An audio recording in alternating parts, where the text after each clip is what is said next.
Bom dia a todos. Vamos começar a nossa reunião de hoje. Nós vamos ter uma alteração na ordem de trabalho que tínhamos prevista para hoje.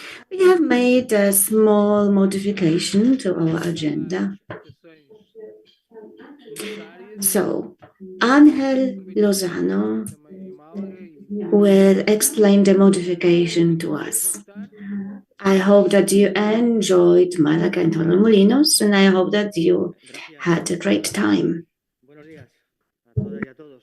Sí, vamos a tener un cambio en nuestra agenda obligado. Good morning, Maria. Yes, as my predecessor has said, we are going to modify slightly our agenda. All of us know that our project is run by two experts, Marek, who coordinates one part, and myself, who coordinates the other. We have certain fundamental assumptions that we need to complete within the first 6 months. First of all, there are some things that need to be completed by the end of June.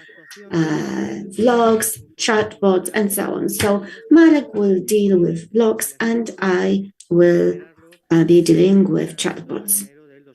When it comes to our information website, we need to have it done by the end of 2025. Yesterday, we started discussing the matter of video materials and vlogs. I wouldn't say that our meeting yesterday wasn't interesting, but this is something that we need to do. So I would suggest modifying our agenda and let us remove the first part, the first item. And I would like to apologize to all of you because I know that all of you have prepared the presentations that would take 15 minutes. But I would rather dedicate this time to talk about legal framework and the content that we want to have, or the content that is being published on our national websites. And the other part of our agenda, I would leave it as it is. So we are going to discuss the tasks that need to be completed in May and June. So the chatbot mainly. And at this point, let me say, I don't know if it's only my opinion or not, but since I got the mic, let me voice this comment. Our project should at one point focus on the gaps we have identified in the directive. We have actually did it yesterday. It is not the key task of the project, but we have already done it. So what we are supposed to do is to think how to strengthen the rights of posted workers, and we can achieve this objective by providing them with vlogs, with information, with chatbots. Obviously, the project leaders are responsible for us achieving the project goals, but this is my proposal anyways. So I would like to suggest that we remove the first item from our agenda and focus on discussing vlogs and chatbots. So first of all, I would like to give the floor to Marek, who will discuss the development of video materials and visual materials. So now over to you, Marek, and then I will speak about my part.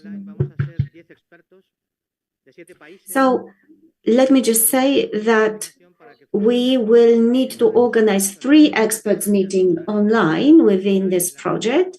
And during these meetings, we will agree the details regarding vlogs and chatbots. So, Marek, now over to you. You can now initiate this first part of our meeting that will last until the coffee break. I just wanted to, because you're talking about the details for the chatbot to be discussed during the online meetings. But the chatbot is something that is developed by the coordinator, right? And we just provide the information for the chatbot, if I'm not mistaken.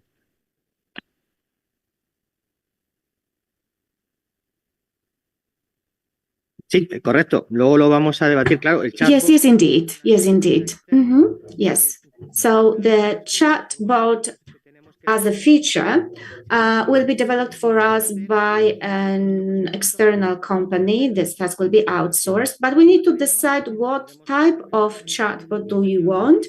And then during the next meeting, we are going to discuss it in detail. You are right. So we are going to develop a catalog of potential contents that then will be fed into this chatbot. Okay, thank you very much. If there are no other questions, let me hand over the mic to Marek. Thank you very much. Good morning, everyone. I would like to welcome also Marcin Kiełbasa here and Grażyna Spytek-Bandurska, who is with us today, and she's connected perfectly. So hello, Grażyna. Can you say hello to everyone too? Witam Państwa serdecznie. Właśnie chciałam... Good morning. Yes. So before we start with discussing the matters on our agenda, let me just say that I am very pleased to be joining you today, because yesterday I listened to you but couldn't speak because of technical reasons, but I am with you today, so I am very happy to see once again many people with whom I've had the great pleasure to collaborate before. And it's also great to see some new faces, and welcome. Let me just say that I am the expert of the Federation of Polish Entrepreneurs. Our organization is a representative organization of employers. We are a national organization, and we are interested in employment in general, in the labor market, and in the changes that affect social dialogue in its various dimensions and in terms of different topics. I am also an academic teacher, so I am trying to combine the theory, my expertise with practice, and to facilitate knowledge sharing. As the Federation of Polish Entrepreneurs, we are working closely with trade unions, and we highly appreciate autonomous social dialogue. We also collaborate and work together with the government within tripartite dialogue. And we also work with other institutions and civic organizations that are interested in broadly construed industrial relations. As I have mentioned before, labor law, labor market, these are the topics that are of particular interest to me and for which I am responsible at the Federation of Polish Entrepreneurs. Obviously, we are very interested in these challenges, in the challenges related to our modern reality, in the future that awaits us. So I do hope, indeed, that we will contribute to making this joint project as effective, as productive as possible in this context. So once again, welcome, good morning, and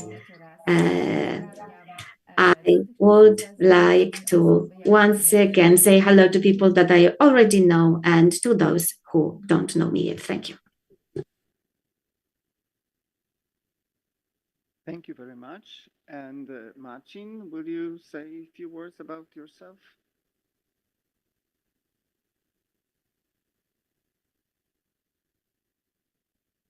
Sorry. Hi.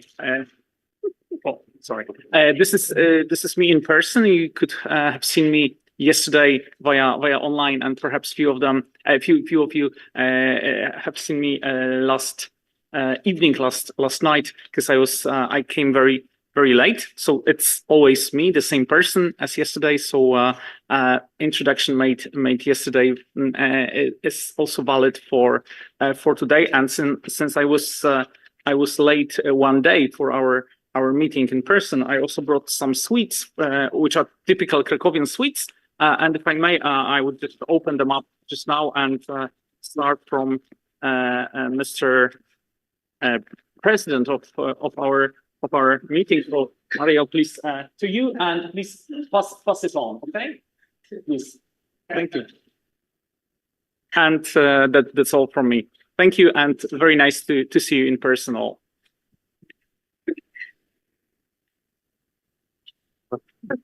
Well, you are yes, Susanne. Hi, good to see you live. I just had one more question, because we heard that we would have 3 more online meetings. Am I correct that we also have a live meeting in Brussels next year, and also maybe a live meeting in Poland if you are organizing your conference again? I cannot answer this question. I just don't know. Of course, of course, you are invited to European Labour Mobility Congress, which will take place on 17th and 18th of February. Actually, Daniel,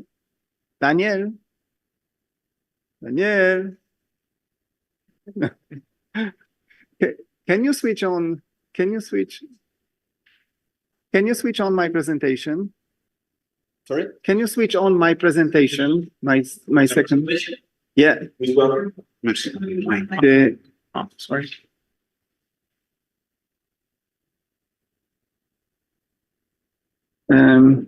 Excuse me for a second.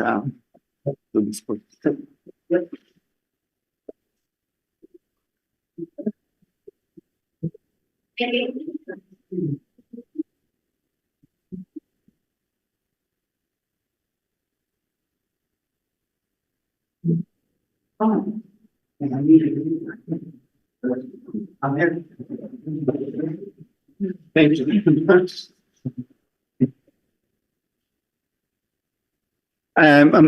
Apologies for this, but because I wrote it down, why should we all not see it?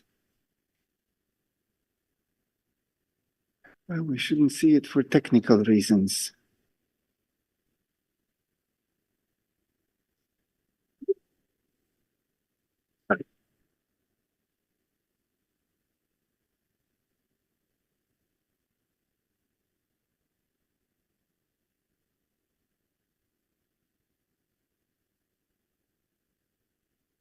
This must have been painful for our interpreters and participants online.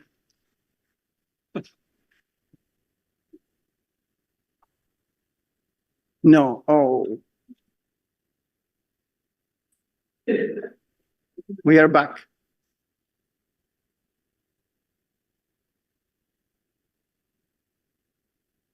Maybe I'll just start talking, and then if we see the things to do in the project, we will understand. I just wanted to invite all of you to European Labour Mobility Congress, which will be held on 17th and 18th of February 2025.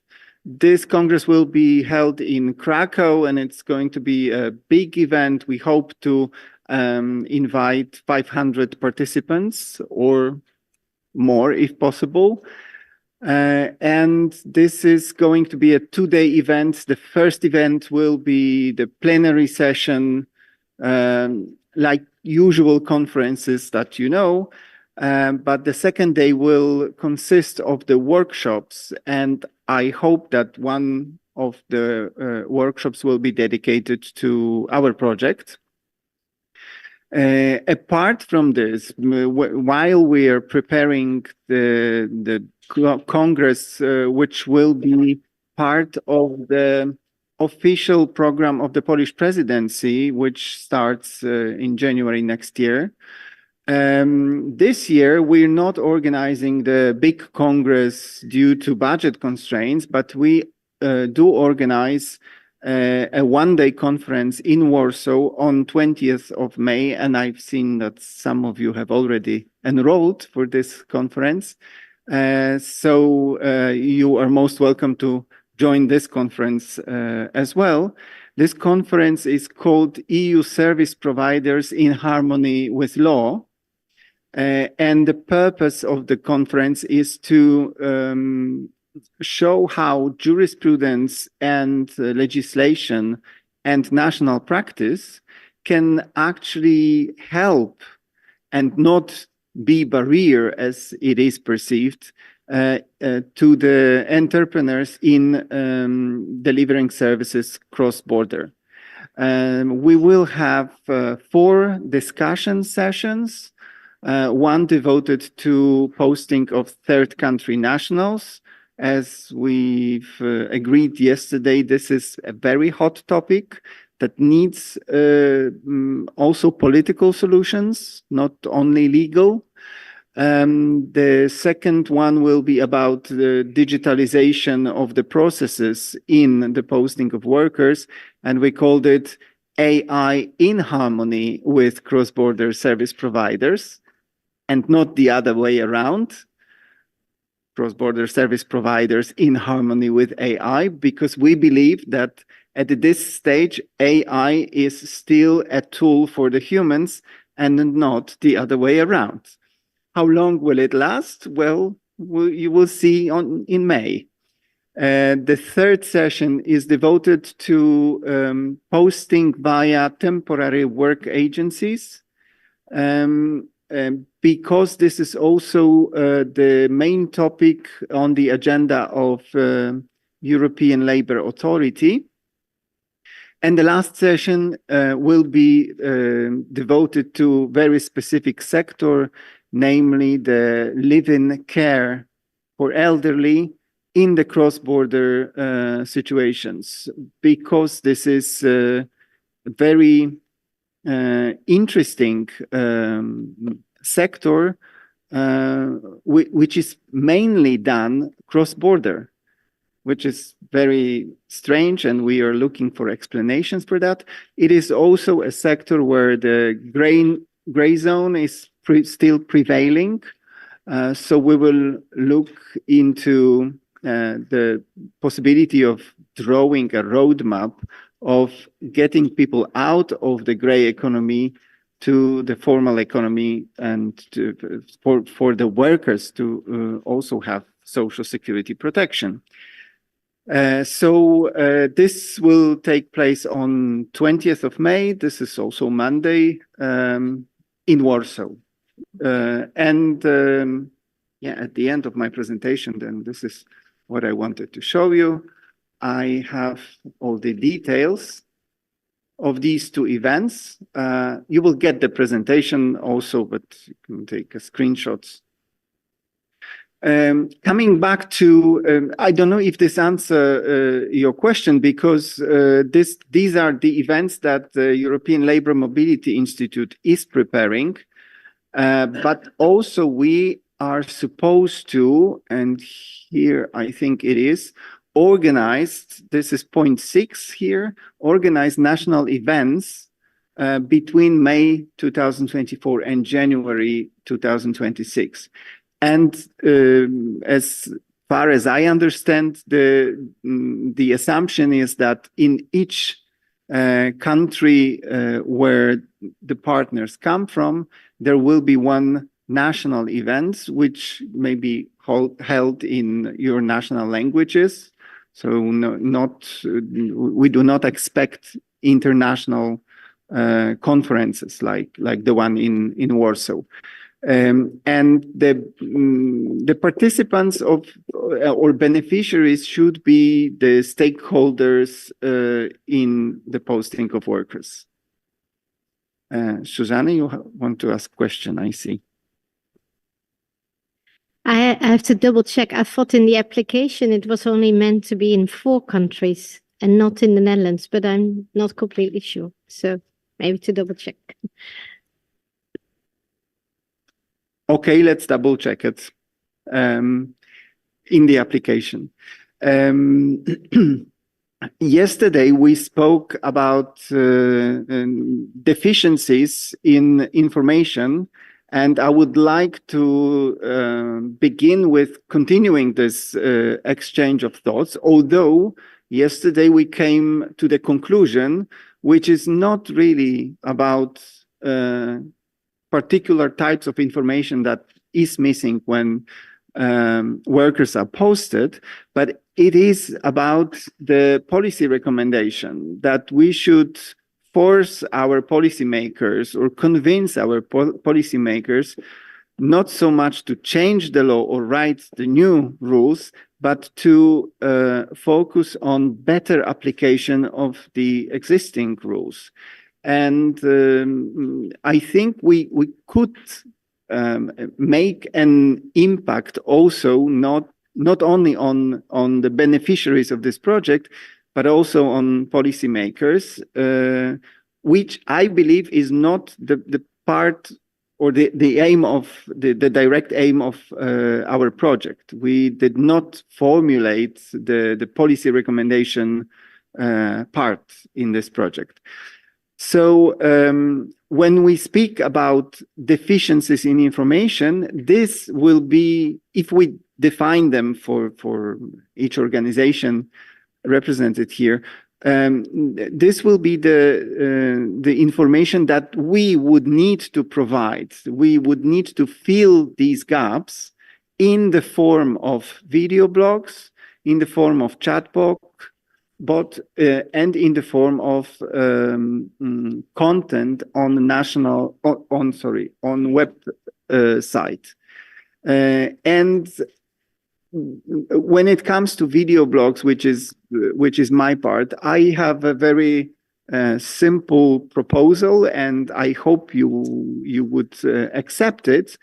That in the course of preparing these video blogs, I will take the liberty to contact each of you or representatives of your organization and make an online interview, or unless we meet live, for instance, in Warsaw, make a short interview with you, and this will serve as a content or part of the content of video blogs. This is my dream compared to the last project that also had video blogs component in it, and I was featuring myself only, which is, of course, very pleasant because I become a star of the YouTube. But I believe that I am not in the position to really say on your behalf what you think is missing in the information provided to posted workers or to their employers. So I would like to make these short interviews. The life of the video blog is very short, so the shorter the material, the better chances that it reaches a wider audience.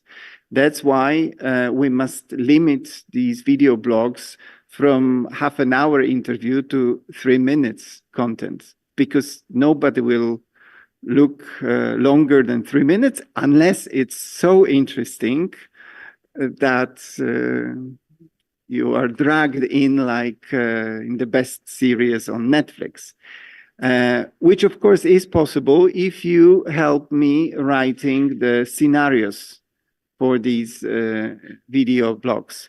So the sequence of work as I imagine it, but I want your contribution, I really do. The sequence of the work would be to write the script first and then to execute it in the form of interviews and commentaries to particular provisions. I also think that these video blogs should have explanatory form in the sense that we should not quote the provisions, for God's sake, but rather explain what they mean. And I've discovered, to my surprise, in the informal part of our meeting yesterday, when talking to some of you, that explaining, for instance, how the remuneration is constructed for posted worker and what is the sequence when you are an employer, what is the sequence, the procedure that you have to go through when determining this remuneration is an interesting subject. It's not obvious. So I think this could be one video blog could be devoted to this topic. I think from yesterday's discussion, we also must mention the living conditions of posted workers, not only working conditions, but also the living conditions, and try to explain first whose responsibility it is to provide the accommodation and what should be the minimum conditions of this accommodation. Because as we've discovered in the agriculture sector, there is no infrastructure, there is no even low quality hotels, there are no low quality hotels. So instead, the workers live in containers or barns. This is something which should be pointing out. Even for seasonal workers, there is no excuse for such habitation. What other topics would you suggest? And I will make a list and go with these topics. So I propose one video blog on remuneration, one on the living conditions.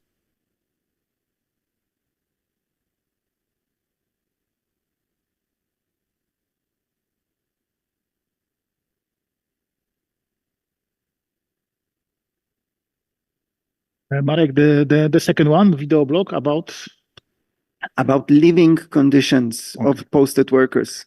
This is because we are focusing on two sectors specifically, posting in manufacturing and posting in agriculture. And yesterday we had two cases. Actually, one of the purpose of our meeting is to discuss the cases, to show the cases and discuss them.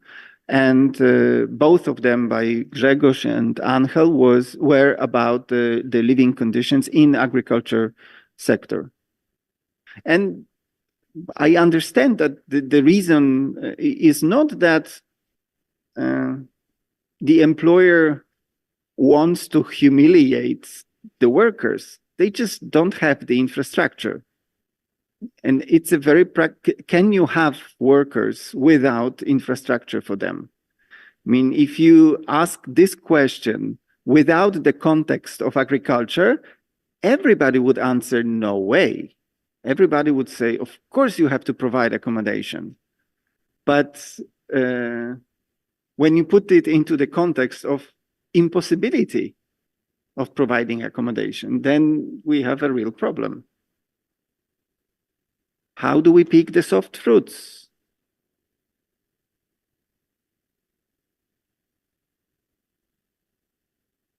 Now, if you're waiting for me to give an answer, I don't have the answer. Nobody does.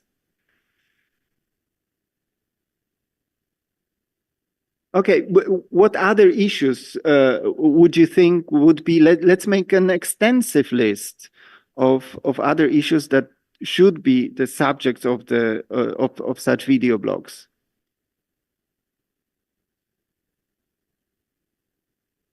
Susanna.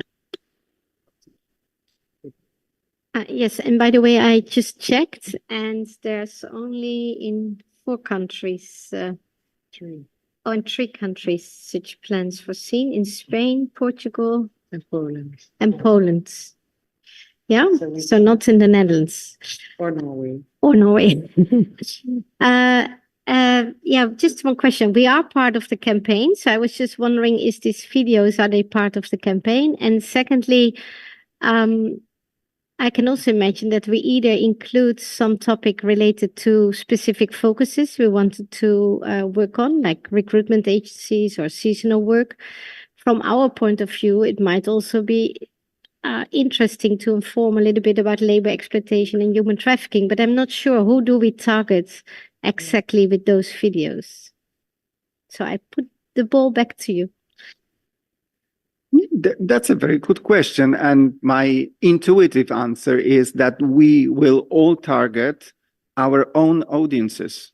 I mean, the value of this project and the value of the fact that we come from such different backgrounds, that we have both trade unions, employers organizations, non-government organizations, and gives the possibility to address your own stakeholders or clients. Because if it would actually be directed towards the employees more, then it would be also logical to, I mean, even what we discussed yesterday, like how do you know what legal regime is applicable to you?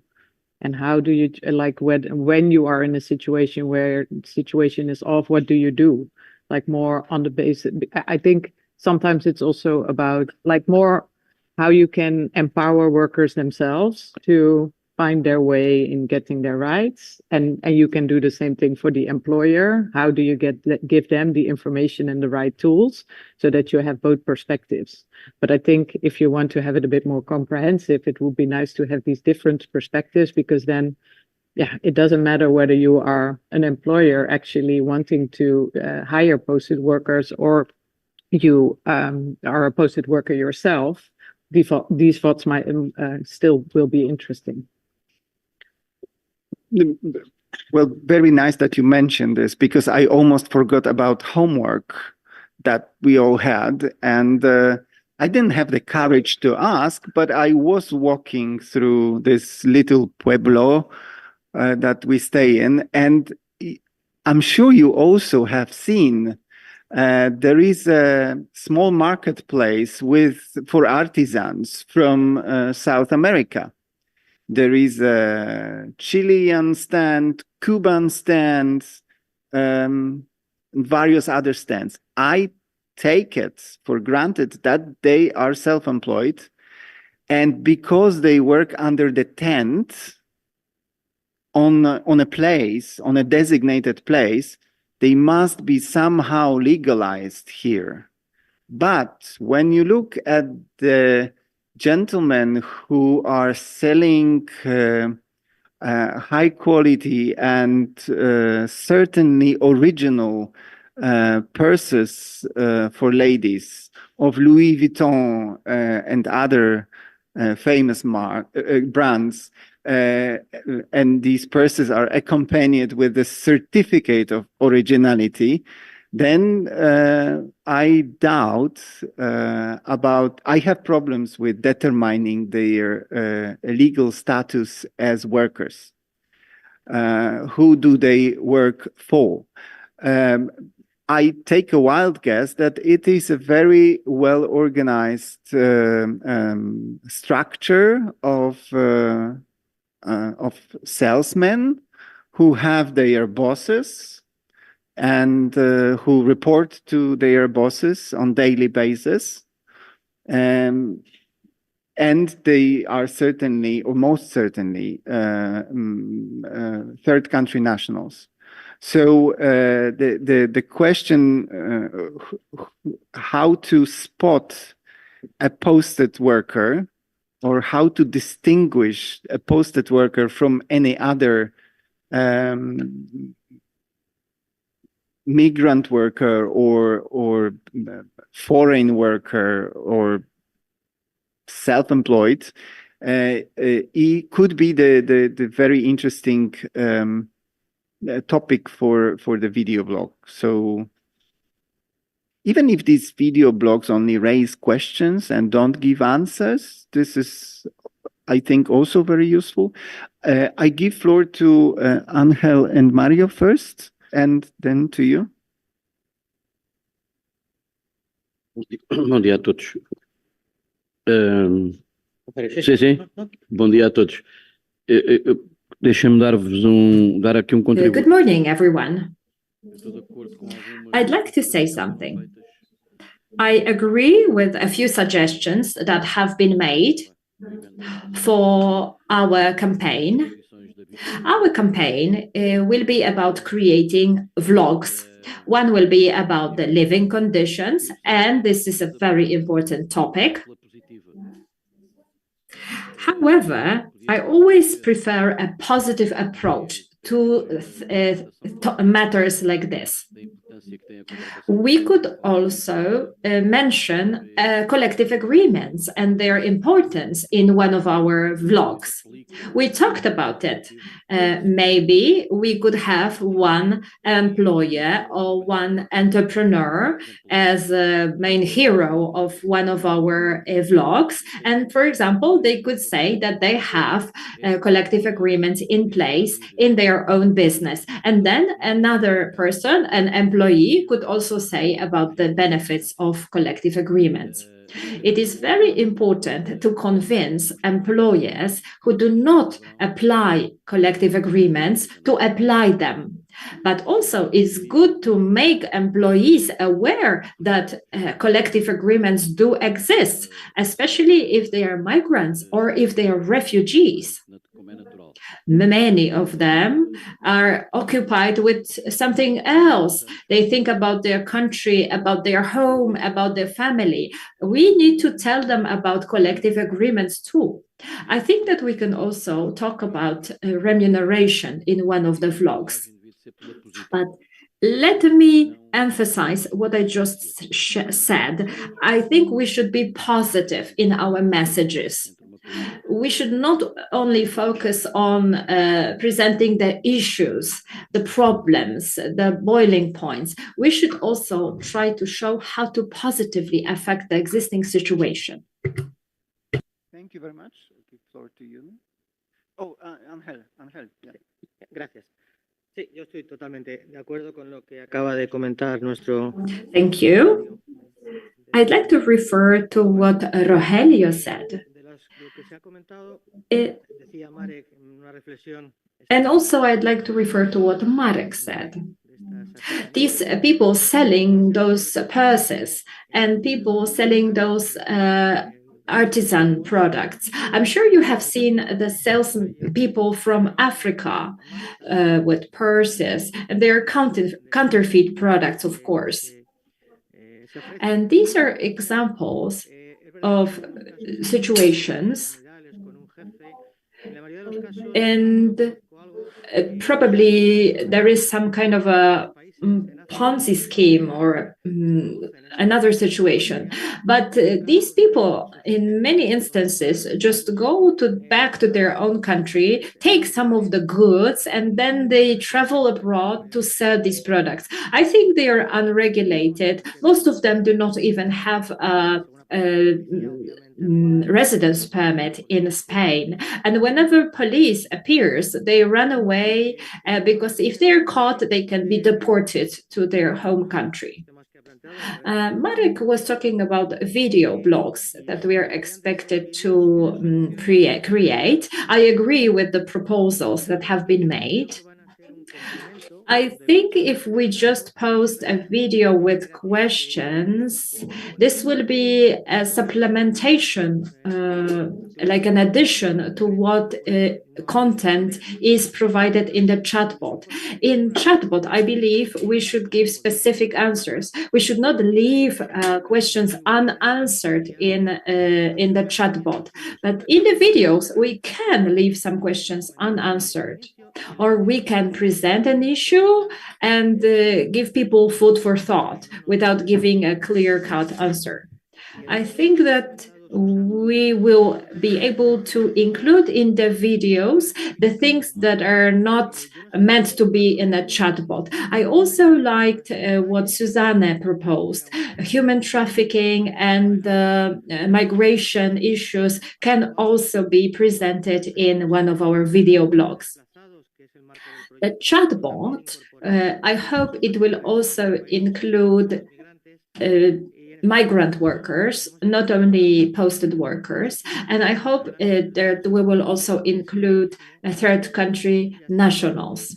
In Spain, I'm not sure we can call it human trafficking as such, but there is definitely exploitation of people, of women, for example, from Morocco, who come to Spain to pick those soft fruits, and they are completely isolated from the general society. They just remain at work, work for many hours. And we should perhaps think about how to include these people. They are not posted workers, I'm not saying that, but they definitely need some support and help. I wouldn't call it slavery, but it's definitely some form of exploitation, severe exploitation at the workplace, and we should have those workers on mind as well. Also, we should give some advice who people should turn to if they feel threatened or exploited. But I'd like to propose something. We produce everything in English, but many of these people do not speak English, do not know English. And maybe then it will have to be translated into popular languages of posted people. For example, in Spain, you could translate it into Moroccan, or in Poland, you can translate it into some Eastern languages for them to be able to understand. Good morning. Thank you very much for the floor. As I introduced myself yesterday, that I am Dr. Abdul Hai, and I'm representing from Germany. However, my statements may not represent my organization, Life Learning Development FO, but actually my observation as a journalist and also as development activist at the same time from Germany. I believe that when I have 2 points actually. One thing is that video blog, when we are actually working for info rights for our stakeholders, we should be also probably be careful about their privacy. That means if we make videos, if we make statements from the employed or posted persons or workers, how far we can go further. That means they have also rights to keep their privacy.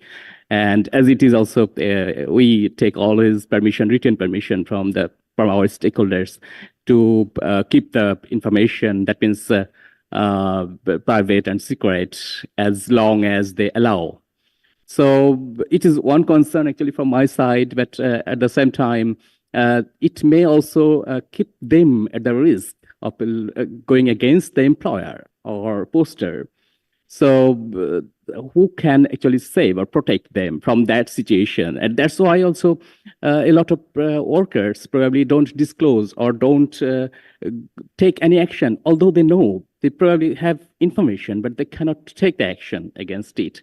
About their situation. So one thing is that probably we have to be also in the expert level, we have to consider it with serious consideration. However, and yes, the situation, that means living condition, and also payment, and also other rights. That means on the one sense, we are working for their rights to the info, but in another sense, access to information, how much they have access to information, and their rights to keep their information actually secret. Yes, as homework you mentioned, Marek, I was jogging yesterday, almost late evening, and then I met one Bangladeshi on the footpath that he was selling the something playing item for the children. So I asked him that, yes, you are here for how long? And he said that about 12 years. So I asked him do you have some legal document or paper? He said, yes, I have everything. So he disclosed that, yes, he has, but how far can I ask more questions? Because I'm not very acquainted with him or with that person.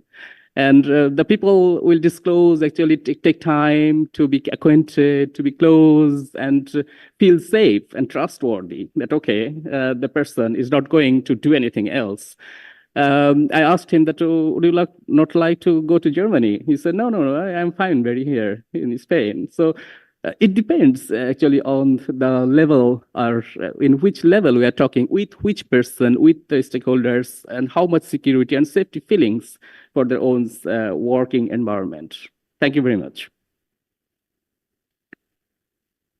Well, thanks for doing the homework. I would like to calm down the concern about privacy issues, because the video blogs will not be documentaries. If they are, of course, feel free to do this. But if they are documentaries, then of course we have to take the consent, and it has to be very specific. So we have to explain in that consent what is the purpose of the video blog and how it's going to be distributed and published. I absolutely agree with you. But when I meant interviews, I meant interviews with the experts, and that is you. So hopefully you will all agree to appear in these video blogs. If not, I will do my face as usually. I give consent easily, and so that's this should not be the problem. But what I thought was that the expert can also just explain the situation. We don't have to show the person. I think it's even good if we keep it abstract, not very personal, because the purpose of the video blog is to deliver the information to someone who is in a similar situation and to show the solution. So perhaps what Alexandra was proposing, just to give a hint, who can they contact in case of doubts or in case of trouble, and that would be the purpose of these video blogs.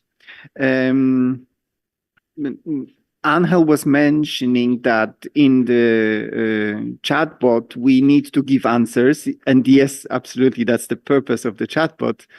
If the chatbot says, "Well, I don't know," ask an expert. That's my favorite answer from ChatGPT. When you ask about posting of workers, I usually get the answer, it's an interesting question, but very complicated. I think this and this, but you should get an expert opinion on this. You shouldn't make a decision on what I am saying. At least she's honest. I call her ChatGPT.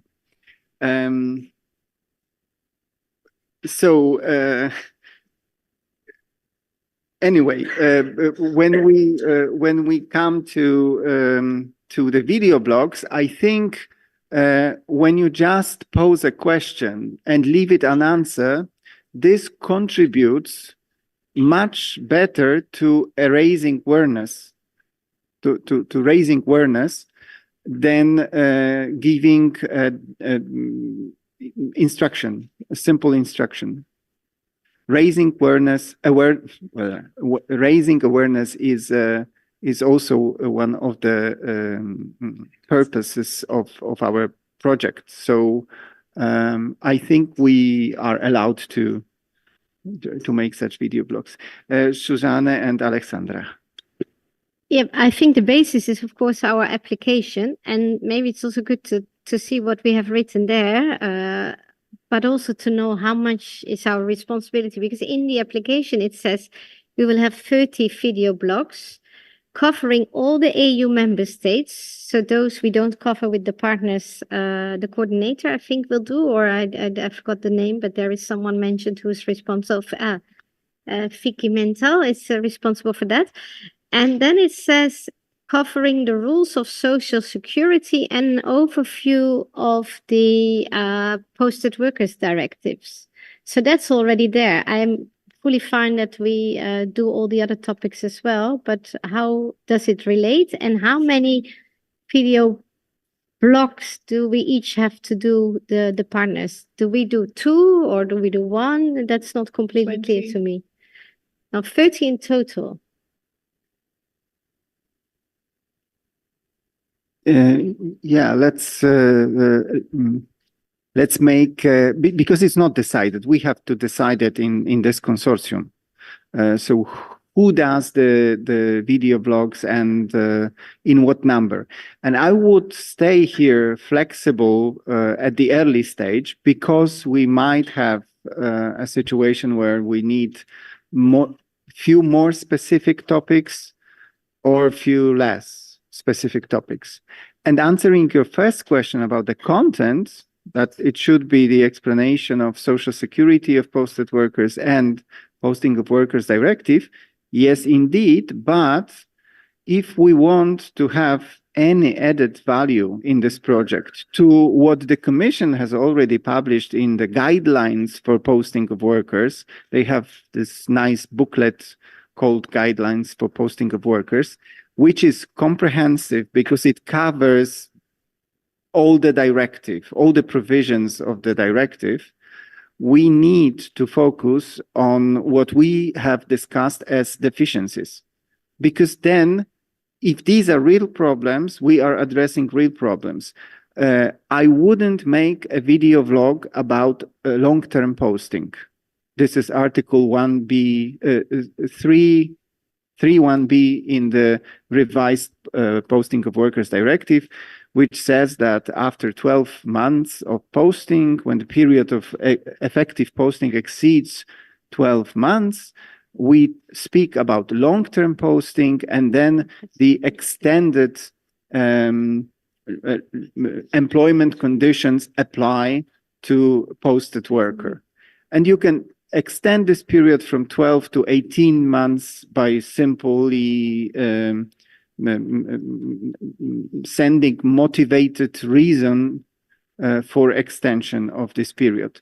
So for short-term posting for short-term posting, only 9 areas of labor law are applicable from the receiving member states, whereas for long-term posting, it's the extended catalog of all applicable employment conditions. And this has never been a problem. It's not a real issue because short-term posting is prevailing. This is not my question. We can discuss a lot of other issues, but I think we promised 30 videos. We promised to do them about all the AU countries, how much each of us do. And then I can imagine, how do we present it later to the AU? What do we want because of needs? And how are we going to do it? And we don't have to discuss what we are not going to do. Yes, but we're talking about the same. I think that there are issues that we are not going to cover because they are not problematic. So we don't have to be comprehensive. Alessandra? Ja myślę, że Suzanę chodziło o konkrety. What I think is that Susanna wanted to be more specific. How many videos do we have to do on what topics and who is going to do so? So my proposal is the following. So even if it's 13 or 14 videos, let us divide them, let us split them into two parts.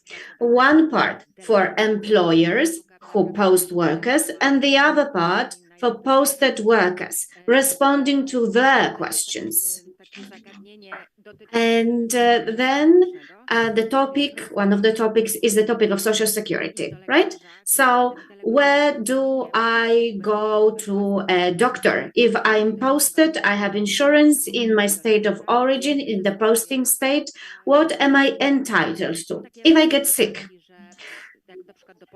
Sometimes we have the cases of employees coming to Poland from Asia.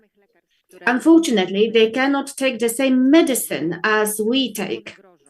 So they cannot really take them. They would be at risk of developing some conditions. So if they go to a Polish doctor and get the same prescription as a Pole, would that be harmful for their health? Obviously, it is not a problem that relates to posted workers only. The same applies to migrants. So where do I get help if I get sick? So it is my suggestion for a topic. Angel. Yes, so I would like to add something to what Alexandra has said. I think it's a great idea to split these videos, not so much into specific states, but as Marek has said, we need to decide on what the most important topics are and then make a decision. It's a good idea to split them into videos dedicated to workers and dedicated to employers. And as Alexandra has said, it would be a good idea, I believe, and I believe it would be a good idea to split these videos into the more general ones and more specific ones. For instance, country-specific videos. The situation in our states is not the same. Let us say that the starting point is the same because there is one directive that has been transposed, but the context is different. We also need to focus on the addressees, so either employees or employers, and decide if the videos are to be more specific or more general. So we need to decide how to do it. 3 videos per country, or maybe we will split it in some other way. So far, we have 3 proposals how to do it practically. We can split the videos according to addressees. So half of videos addressed to employers, half of videos addressed to posted workers. Or not necessarily posted. Let's extend the personal scope to migrant workers or to workers who are hard to define when it comes to their legal status. And we don't have the name for this group of workers because we know what migrant worker means, we know what posted worker means, but we don't know what undefined status worker is. Let's call him undefined status worker. I believe it's much nicer notion than illegal person, because there are no illegal persons in the world. So one criteria would be addressees. Another criteria proposed would be topical. And I would combine these 2. And the third criteria would be the national context to make this video specific to the national context. And I think if we structure it this way, we will have 3 groups of videos produced. Ja myślę, że jak jest jeden temat. Yes, I believe that if we have a single topic, for instance, healthcare or social insurance, actually, we can record a part from every single state and combine it into a single movie. And in this way, we can provide a response, yes, all of us, to the same issue.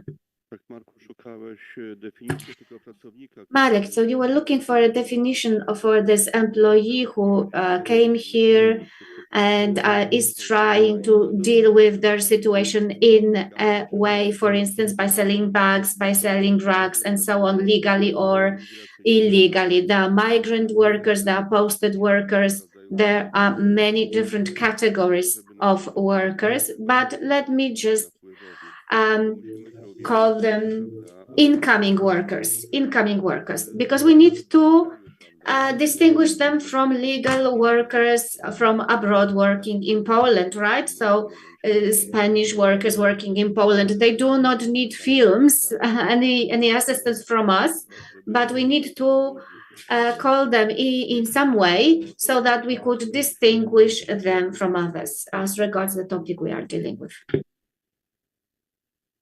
So the English term would be inflow workers, and that's my question for the interpreters.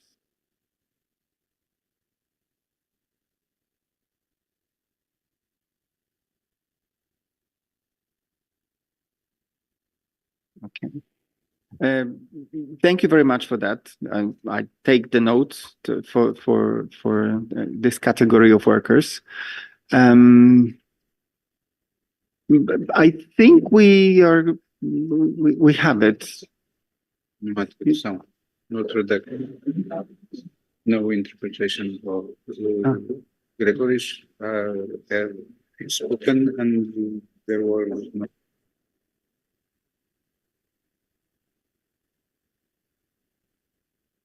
I should be saying something, yeah? Yes. Can you hear the English? Yes, yes. We have technical problems. It's okay? We can continue. So we came up with the name of inflow workers. Okay, Artur, please. Yes, the posting of workers, this is a very huge and complicated topic, I think. And we can, for example, make 10, 20, 30, and 40 video blogs, and we cannot cover every interesting issues.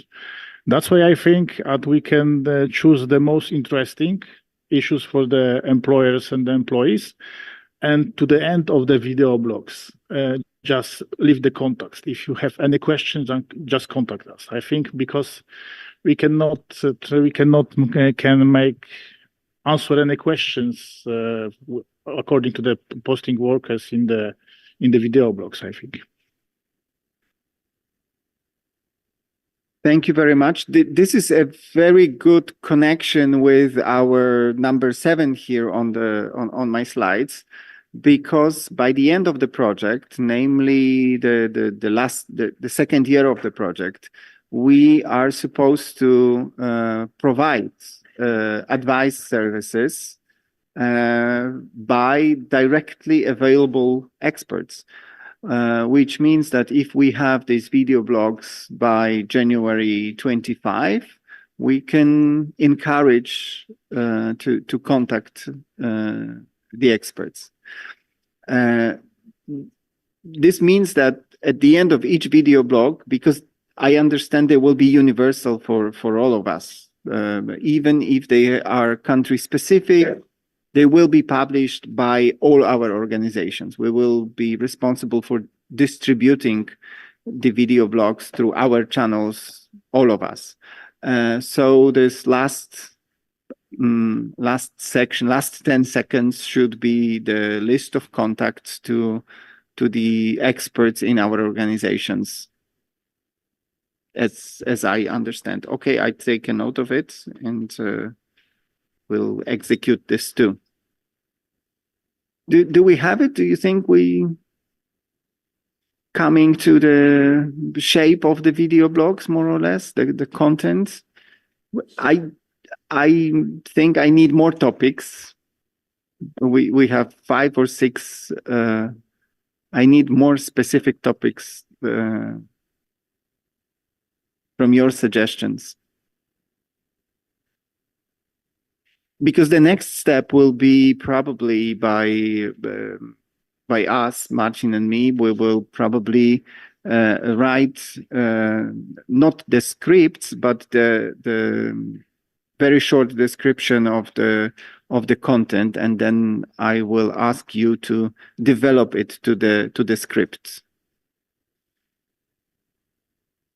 So, for instance, I will write that video blog 1 will be devoted to the remuneration of posted workers and how it is constructed, and then we make it country specific, and then I will ask you to add your insight to write the script. Yeah, just one more question. How long do you foresee to be these video blogs? What we also sometimes do with materials, for example, on an issue on human trafficking, for example, non-punishment, you have the general parts, for example, that could be in all the vlogs the same, explaining more generally the directive maybe to employers. And then you have some specifically about the national situation and then something else. So the blogs could be different. It could be have the same parts, but then some different parts for others. Because how long are those blogs, video blogs? A few minutes. It will be very difficult to then combine everything in one blog. Yeah, I say they should be 3 minutes as a standard. Of course, you can make a 4-minute blog or 2-minute blog, but I think this is the world today. No, but that was exactly why I raised my question earlier, because if we do 30 blogs and they all are 3 minutes, and we promise in the application to explain about these 27 AU countries, you already have 27 blogs, or how you would do it in 3 minutes? I think we promise something that is not corresponding with what we are going to do now, and how we're going to solve it. Maybe. Microphone, please. We promise to cover all 27 countries.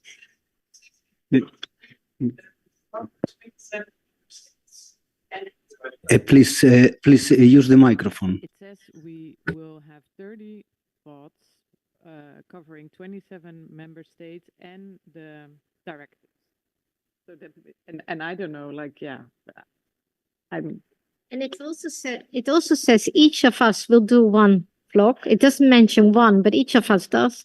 And the others will be covered by the other organization, and it's about social security. And that was mainly, I do fully understand we can change it, but this is in the application. So how do we solve it then? How do we solve it? Do we do everything? And if it's only 3 minutes? That was my main concern. Yo creo que nos estamos, no estamos acertando con la situación real. Tenemos que hacer 30 videoblogs, pero el contenido es para... We need to prepare 30 vlogs. But when it comes to the content, we need to describe seven situations pertaining to 7 countries, 7 partner countries. We are not covering the 27 countries of the EU. So what can be done? We can prepare a general video on human trafficking. And once we have this general video, we could prepare links that will provide access to information on situation in specific countries. Because we do have time limitations, right? We have time constraints.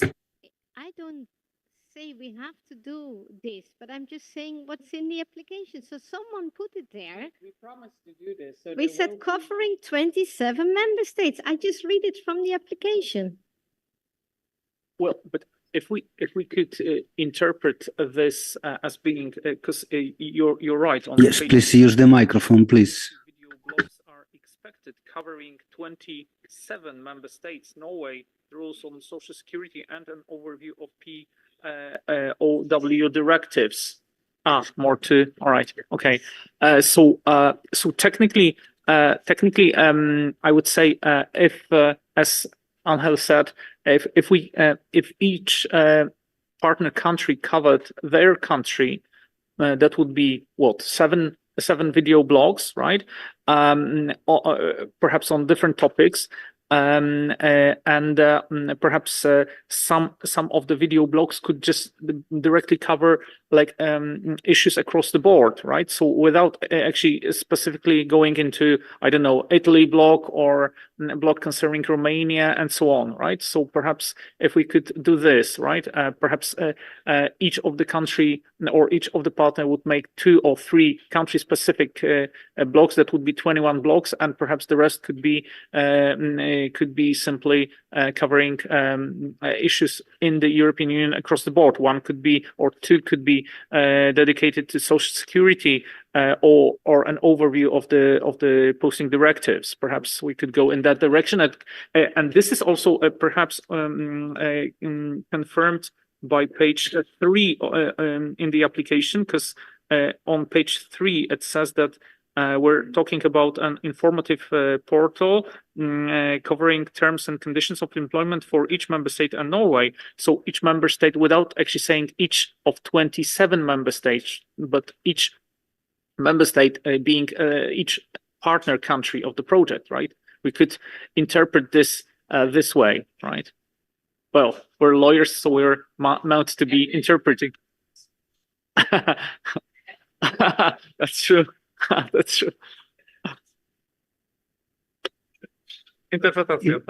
If I may, I don't think this is a big problem, because we can write. I'll be happy to write to Mr. Owczarzak the question if we can change the content of the video blogs, reasoning that it is much more fruitful to deal with specific issues which are unresolved than to cover all 27 countries, to some of which nobody has ever posted anybody. So I think they will easily agree for such minor change. They will only ask, will it influence your budget? And the answer is no, it won't influence our budget.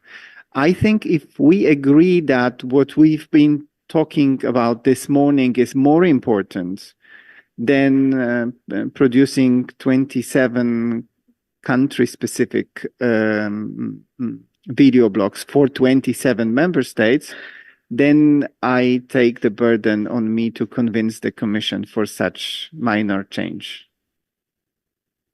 And I believe that you also think that it's more, it's just better to do it this way, as we discuss. Yes, Arthur. Yes, I think it is. We are talking about the interpretation, the application, because we, such like in Norway, we can cover Sweden and Denmark as well, because the Swedish and Danish are almost similar. So, for example, Germany can cover Austria and extraordinary Swiss, for example. So this is not the problem, I think. Yes, but what you said is contrary to my proposal. I propose to stick to what we discussed this morning and to make problem-specific video vlogs and not necessarily devoted to all 27 member states. Grzegorz? Powiem wam, że słucham was i włos mi... I am listening to you and I'm getting more and more surprised every moment, because making video blogs or 27 video blogs for 27 states it's a huge venture. I have participated in several so-called soft projects on labor law, on calculation of remuneration, and I remember that the Danish trade union ran such a project for 5 member states, and it took us 3 years. So when I look at the schedule and I think about the details you go into, I think it is not doable, because we want to create an an encyclopedia within the framework of a single year. So as you say, Marek, we need to distill the most important things, but it would be useful to ask our addressees what's the most important to them. We shouldn't pretend to be omniscient, right? And I assume there are 20 projects running in parallel, touching upon the same topic. So we should find something unique in our project so that we can really find our place. I know that the EU has approved this project, but on the other hand, we shouldn't really overwhelm ourselves with work. So it is impossible for me to deal with Poland, with Romania, with the Czech Republic. It is undoable. I have no idea what happens in this field in Romania. So I have to say I refuse to take on responsibilities of this kind. So I believe this is the first step. We need to make a decision and move ahead, because if we start to go into details, we will just spin around and around for the months and months. We need to make a decision what to do, and we need to do it today. Yo quería poner sobre la mesa, estoy de acuerdo con lo que acabas de decir, por supuesto, otro elemento más. I agree with what you have said, but this involves another thing. We want to split our audience into posted workers, migrant workers, incoming workers, the new term we have just coined. And we are also going to have some specific topics and some general topics. Also, we should include the agricultural sector and the manufacturing sector. There are huge differences between these two sectors in Spain. Not only with respect to posting of workers, because the law is the same, but the legal situation of workers differs. In the manufacturing sector, there are no major issues, but in the agricultural sector, we can see those cases of exploitation, nearly slavery. So the living conditions and the working conditions are different, and we should definitely take that into account.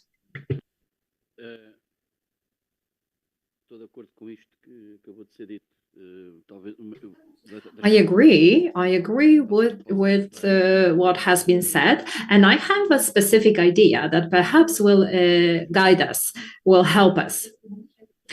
And posted workers and migrant workers are within the scope of our project. Working conditions and legislation are the key areas, cross-sectional areas, and they are very similar to for both of these groups. And that's why, and then these materials will be useful both for employees and employers.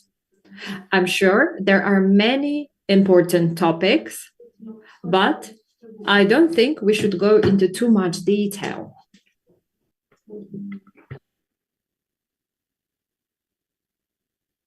Okay.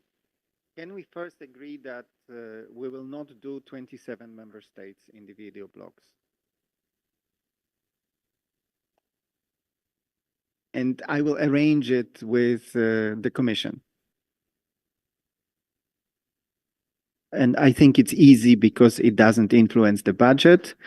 And the outcome is, and that will be my reasoning, the outcome is more useful in practical terms than making an overview of 27 member states. Also, if we do 27 member states as recklessly written in the application, we will have to be very superficial. And this is not a useful information. And frankly speaking, I'm not afraid of the workload, but I'm afraid that this workload goes to nothing. It doesn't change the living of posted workers or the functioning of businesses. So if you don't object, I would propose that we will make this explanatory or reasoned change to the project, and still produce 30 video blogs, but they will be topic specific and they will be devoted to two sectors that we are dealing with, and there will be divided across the addressees between employers and employees.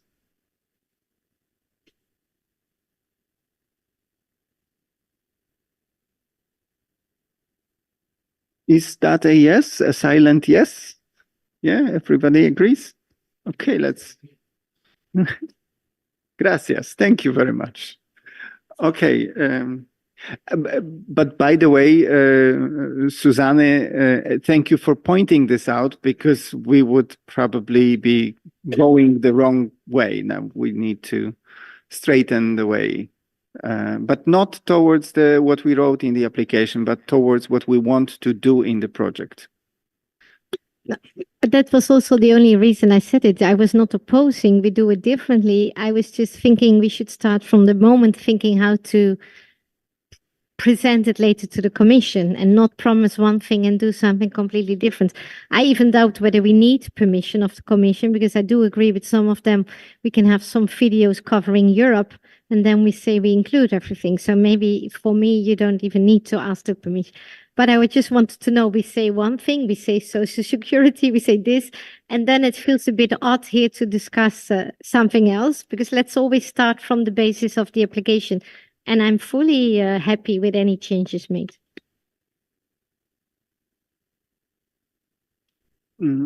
Okay, I think this will close the issue of the topics, as long as I will receive more topics from you even later. After you can think about it also later after the meeting, and we will get the job done. We should have the job done by December this year. But this means that we need the content and the scripts certainly before the summer. And if you agree also to this form that I will make interviews with you on specific topics, then I would like to conduct these interviews also before the summer, maybe leaving some space for the post-production, like giving the subtitles, because we need these video blogs to be translated into the, we can choose the languages. They don't have to be the languages of the project. They can be the languages of addressees of video blogs. So as Alexandra was suggesting, maybe there should be translation to other languages of the languages of the workers. So we will proceed it in this way, that I would like to have the scripts, and that's the first step, and then the second step, the interviews by the end of June. Ambitious? Or? Well, if I may, because our the microphone, please, microphone.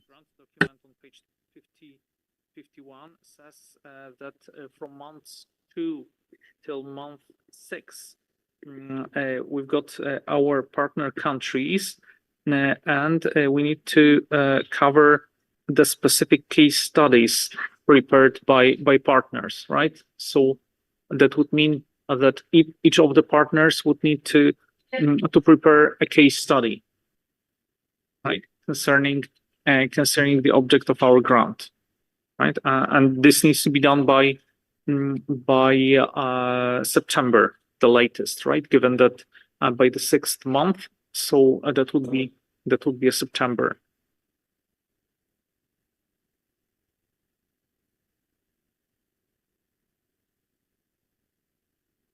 Yes, this doesn't concern video blogs. It's another task in the project.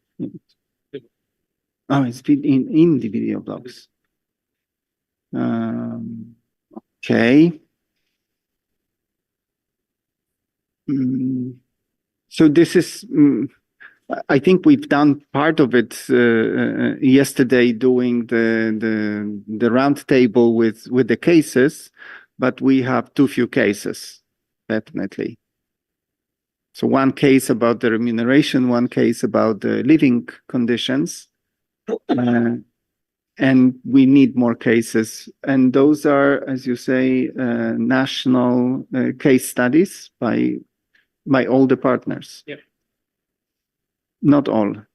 Not all, but One, yeah, okay, one Polish, one Portuguese, one Norwegian, one German, one Spanish, one Dutch, and one Denmark.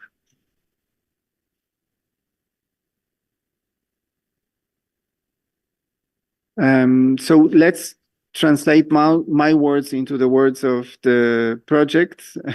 That would be basically the content of the interviews with you. That would be based on those case studies, which will contribute to the scripts. Basically, it comes down to write the scripts. Okay. Does that translate to the project language? Yes, Ángel. Sí, digo que, si te parece, yo creo que podemos retomar, antes de acabar la reunión de hoy, el tema del estudio de I casos. think that before we finish today's meeting, we can go back to discussing these case studies. In our chatbot, when preparing it, we will hold 3 meetings and we will still talk about that. And we need to work on the information portal, and it will be the outcome of our work. And I will propose the methodology for developing the chatbot, and I will welcome your input on that. But a lot of the workload that we're going to prepare is very useful to preparing also the case studies. And I think it will be ready by the end of June. And I think that Marcin and Marek will be able to make use of the information. And then in December, we will simply include that material in our information portal. So when thinking about the budget, we were thinking about all the activities that we need to accomplish. And I think we have to make good use of everything we do in one part and try to use it in another part as well. Yeah, indeed. Again, on page 52 of the project, we have this writing stating that from month 7 till 11, we at the ELMI, based on those case studies, are meant to develop the content of the video blogs, right? And here is those 30 video blogs that are expected, right? So indeed, as Angel said, we would need to have that content in order to be then able to develop the very vlogs.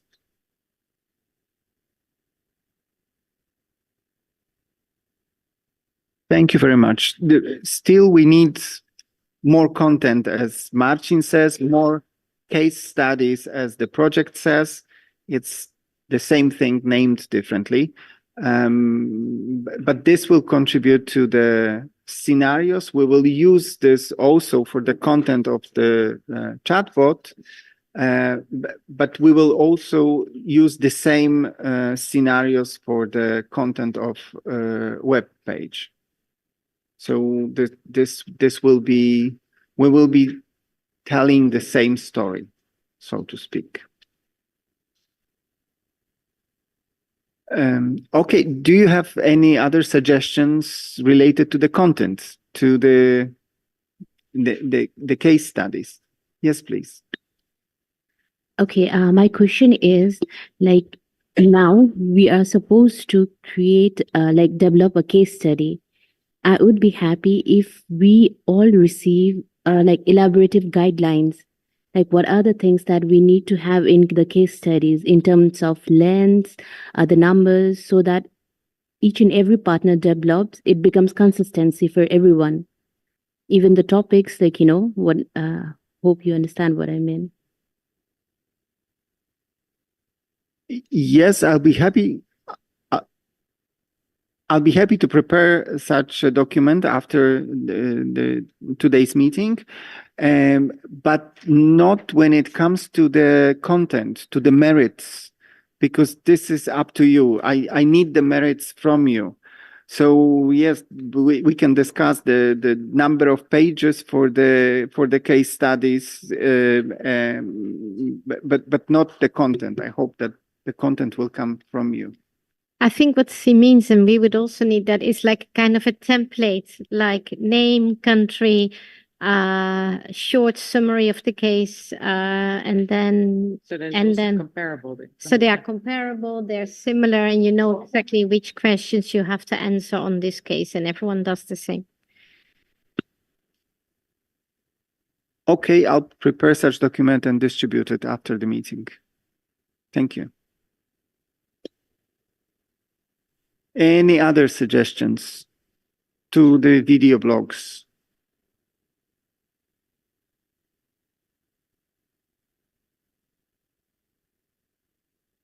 Well, if not, I call it a break. I think we are 9 minutes ahead. So, but we can have a break now. And after the break, we'll discuss about the developing the chatbot and whatever other proposals you would have and issues you would have. Okay, let's have a break. Thank you very much.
Buenas tardes otra vez a todos. Vamos a empezar la última parte de nuestra reunión.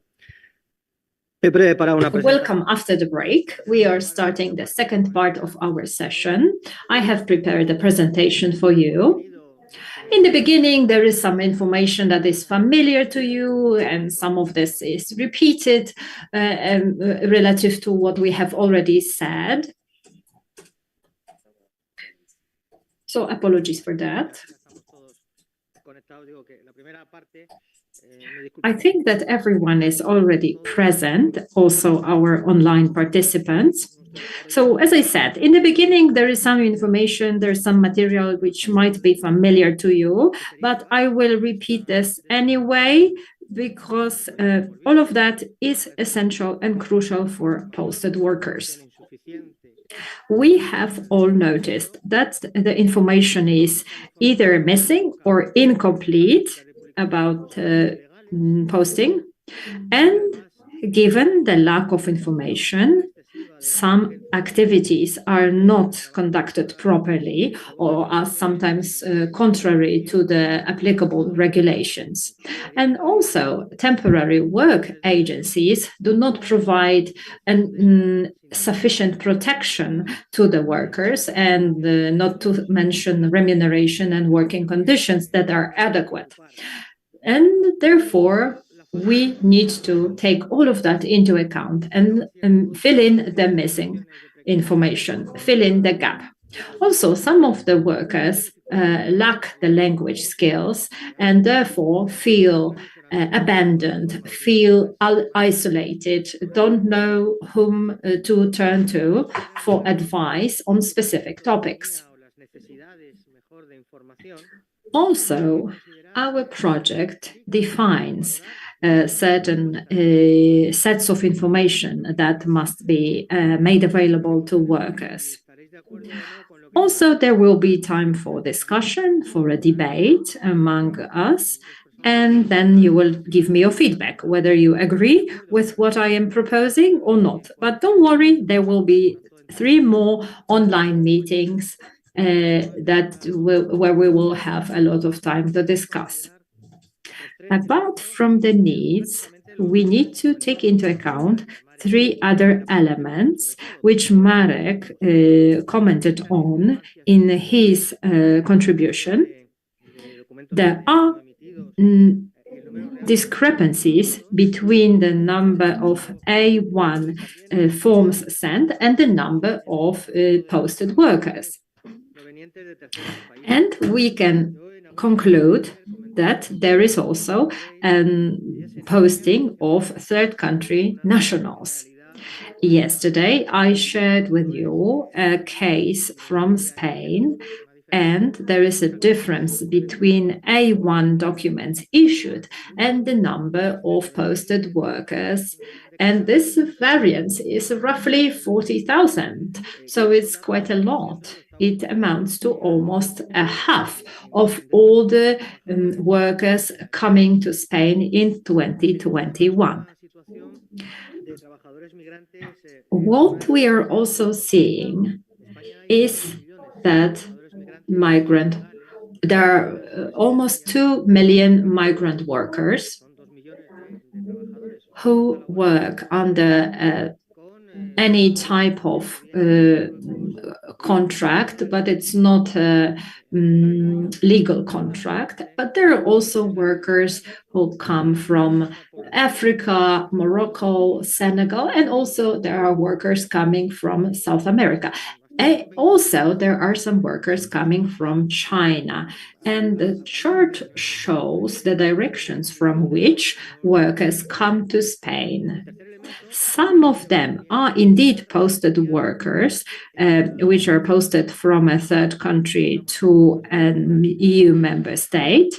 And we have already mentioned in the beginning that their working conditions are not adequate. And these people actually accept these poor living conditions and working conditions because they simply need the job. There are 13, the so-called old EU member states, and there are 14 countries that joined later. And there is this division in the EU. The countries that joined the EU later may sometimes accept worse, inferior working conditions. And actually, people coming from these states may agree to inferior working conditions and remuneration when coming to the Western countries, to the original 30 countries. So we are going to create a chatbot, and it will be rich with information about posting. We said that the aim of our project is not to resolve all the issues, but what we are supposed to do is to prepare information which is of good quality, supply the missing information, fill in the loopholes that may be there. And definitely we should focus on the working conditions in our materials. And also, I think it would be a good idea to split the part about working conditions into the agricultural sector and manufacturing sector. In Spain, all of the workers are covered by collective agreements, but these agreements differ between the agricultural sector and the manufacturing sector. However, if we think about migrant workers, their situation is completely different. Therefore, I believe we should distinguish between these two groups of workers in our project. We need to analyze the information that is available there, and we need to provide workers with country-level specific information and explain to them what the role of temporary work agencies is. I know what the situation is in Spain. I know how they recruit workers and how they send them out to other countries, and what type of social insurance is offered to the workers hired by temporary work agencies. And this is all that we will include in our chatbot. It is clear that information must be of high quality. It must be easily accessible, and it must cover all important aspects, such as the legal aspects, legal dimension, and also the collective agreements. Not all countries have collective agreements in place, or they are not that popular. And this is something we can perhaps include in our chatbot.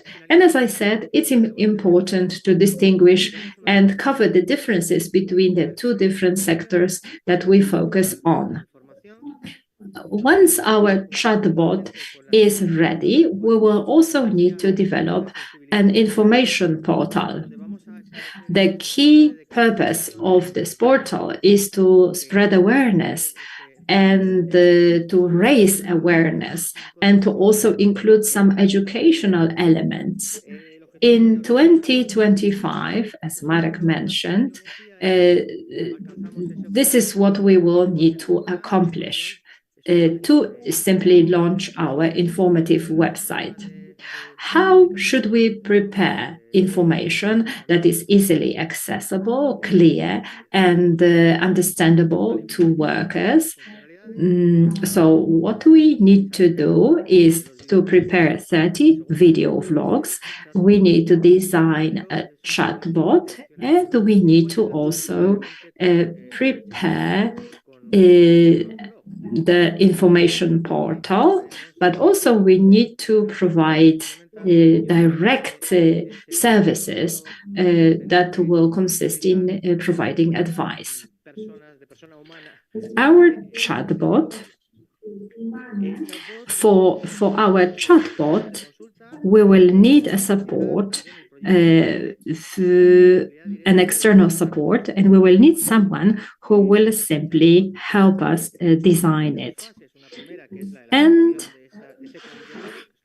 we will provide the information, but we will have someone to input that information into the chatbot. So over the coming month, we will be working on the chatbot and the materials that we wish to include into that. And once our chatbot is ready, and once our portal is ready, we will need to respond to queries from people who need help from us. Or, for example, if the chatbot refers any individuals to an expert, it is our role to answer these questions too complicated to be handled by the chatbot. There will be also some additional materials of informative nature. And again, information must be sufficient, must be clear and understandable to workers. We will hold 3 online sessions, and we will, during these sessions, think of ways of creating our chatbot. And these meetings will be held between April and July. And starting August, an external provider will build the chatbot. There are 7 partner countries in our project, and there is a list of experts, which is now provided on a slide. We have 3 experts from Poland, 1 from Portugal, 1 from Norway, 1 from Germany, 2 from Spain, and 1 from Netherlands, and 1 from Denmark. Each partner knows who the experts are. And these meetings will be held between the experts. There will be 3 of them. And this is a proposed day. These are proposed dates for these meetings. Yesterday, we were thinking about the availability of technicians and interpreters. And this is the initial proposal of these 3 online meetings. On the 9th and 10th of May, the second one on the 7th of June, and the final one, 28th of June, so that we do not finish later than June, because some people are taking their holiday in July. Today, I will be sending out the proposed dates to you so that you do not have to take notes during the meetings. But after the debate, we will confirm the dates and send them out to you. The first thing that we need to do on the 10th of May is to define what type of chatbot we will choose for our project. We are in close collaboration with some companies, and of course, we will only provide what the budget covers. And until May the 10th, we will know what type of chatbot we will choose. There is a linear chatbot, just questions and answers. There is another type which is non-linear, and it analyzes to some extent the questions made, and then it chooses the best answer. But there is also a third type, a hybrid type of chatbot. And if the chatbot cannot answer a question based on the material it stores, it refers the asker to an expert. And this would be the ideal solution for us. And on the 10th of May, we will surely know whether we will afford the hybrid type of chatbot. But most probably, we will have a linear chatbot with the support from experts selected for some consultancy and advisory work. And this is the most likely scenario. However, I cannot confirm it today. I will confirm it on the 10th of May. What else are we expected to do? During the first meeting, we will start about we'll start talking about the case studies, which would be useful for the video blogs, but also for our final information portal. So we will analyze information available on national websites.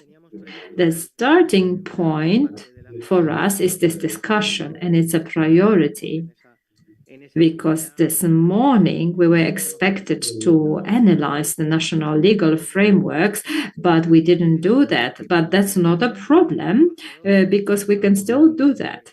And in the future, it's important to know what type of information is provided on the national websites, what posted workers have access to. So first of all, we must analyze the existing national websites and then identify any gaps which we perhaps can fill in as part of our project.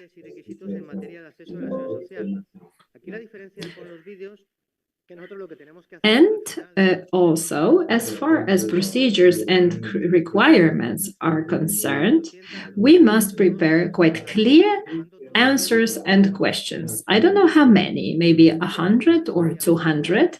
As the key thing is that they cover the most important matters. I don't propose to split it between employees and employers, because I think that the chatbot will simply identify what type of question the asker is asking, and then will provide an answer regardless of whether it was asked by an employee or an employer.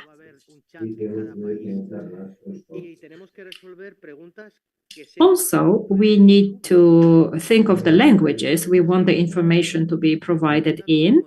And also, as far as questions are concerned, the questions should be such that then an adequate answer is possible. I was telling you about the discrepancy between A1 documents issued and the actual number of employees posted. So I think that we need to define what type of work is provided by temporary work agencies. We also definitely have to have some questions about the rights of posted workers. And I believe there are 3 types of workers, and they include the posted workers, migrant workers, and those incoming workers. But also, let's not forget about third country nationals. So definitely some questions should relate to the rights of workers. And also some questions should relate to collective agreements, because in several instances, collective agreements offer better terms than the national legislation. I believe that each expert is expected to prepare some material for every meeting. And if all of us provide something for every meeting in writing, then the work will be smoother, and it will be useful also for Marek and Marcin to develop those videos. And as we said, there will be the same story but told in different ways. So on the 10th of May, I believe it's a good idea to analyze the information we will prepare, and I will write down and send to you the topics I believe are important. And I believe we should always prepare our contributions in writing. You may disagree with me, but I believe it is useful, and you can do it in your own national language, which is not a problem, and I can translate it using any type of free translator software, as long as it is prepared in a written way. We must be quite efficient in our work because there is not much time to do all the work. And whatever I am now saying is just a proposal, and it's up to your, of course, feedback. And of course, you may have other proposals. But I believe we should prepare all the questions relating to the posting of workers and to the posting of migrant workers and also the posting of third country nationals. I'm familiar with the legislation applicable in Spain, but I believe that each country has its own legislation. And in meeting number 3, we could focus on migrant workers and third country nationals. And actually the questions dedicated to these two groups of workers. Yes, so I believe that during the next meeting we could prepare these questions. This is my proposal. And if we manage to do so during the first meeting, we can just confirm our arrangements on the successive ones.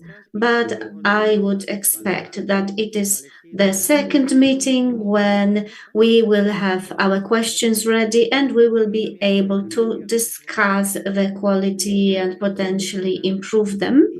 And during the third meeting, we can define the questions regarding third-party nationals and migrants. So if we talk about human trafficking, I think it would be a good topic to discuss during the third rather than the second meeting. But the situation is quite dynamic and we will make our arrangements as the work progresses. So we will need some input from the national partners. So what kind of information is available and what is missing? So where the gaps are and how the information can be improved, what kind of advice can we provide on this basis.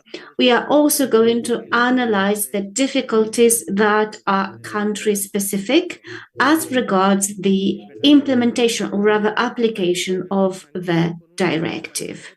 Certainly, there are some problems with the implementation and they vary from country to country.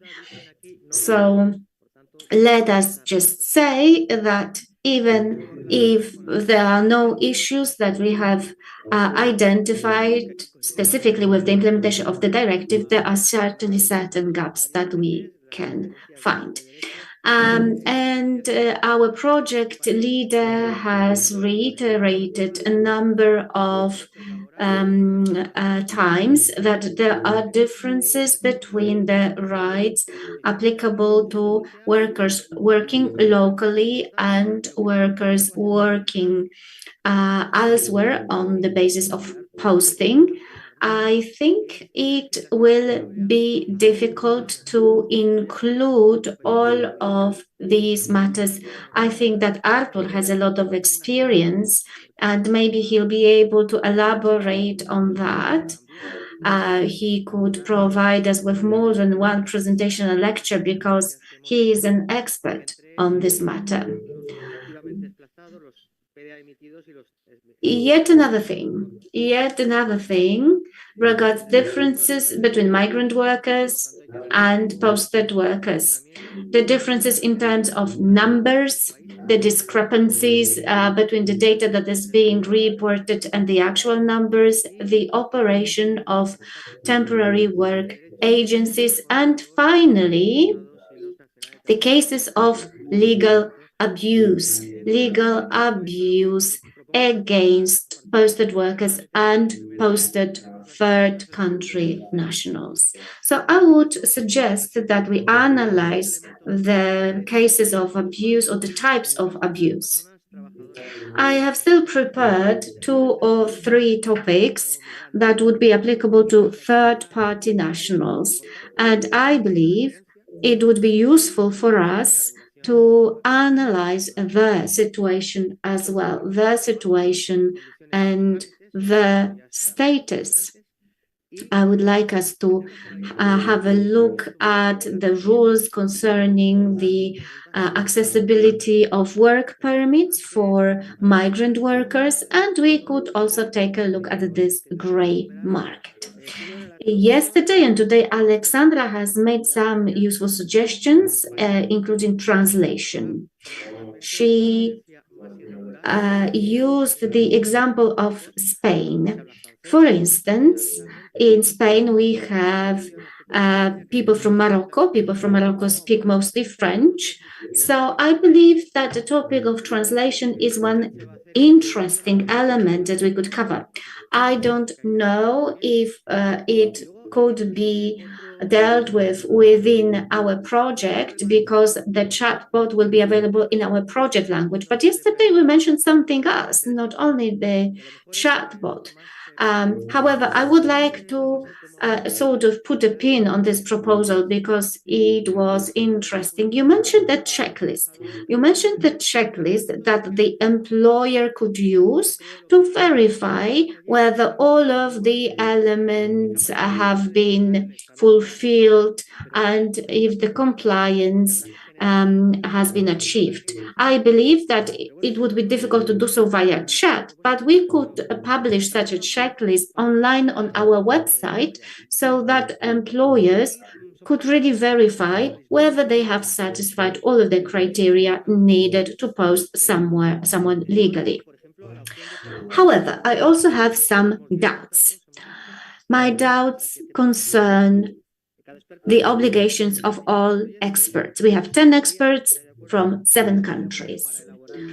Every single expert, it would be nice to prepare this final step to develop all of this information in the written form. Obviously, we will make presentations, we will speak during our meetings, but it will be useful to have these data in writing. So in Poland, we have 3 experts. So maybe it makes no sense for 3 experts to focus on a single topic. I believe that the 3 experts from Poland could share the work between themselves. And I also work together with René, and we would also split our work. We will split it by sector. I will work on agriculture, and René will work on manufacturing. So this is also my proposal, my suggestion, and I am certain that our Polish colleagues will split work either by topic or in some other way, and the remaining experts represent the countries individually, so their work will be organized in a different manner. We have very little time, a lot of work, and what we need to take into account is the fact that an expert should propose a catalog, a list of topics, and we will not work on all topics altogether, but we can also share these topics among ourselves. So allocate specific topics to specific experts. Maybe that would be easier. Maybe that would be easier than having an expert who works on social insurance and will not deal with anything else. So we need to see what is the best way to proceed.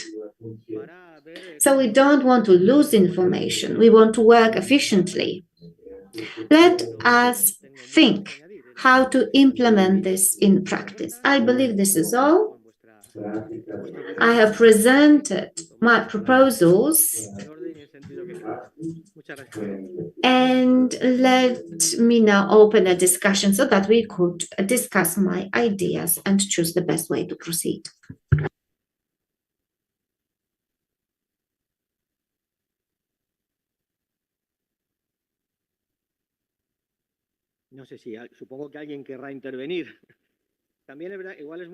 I hope that somebody will be willing to speak.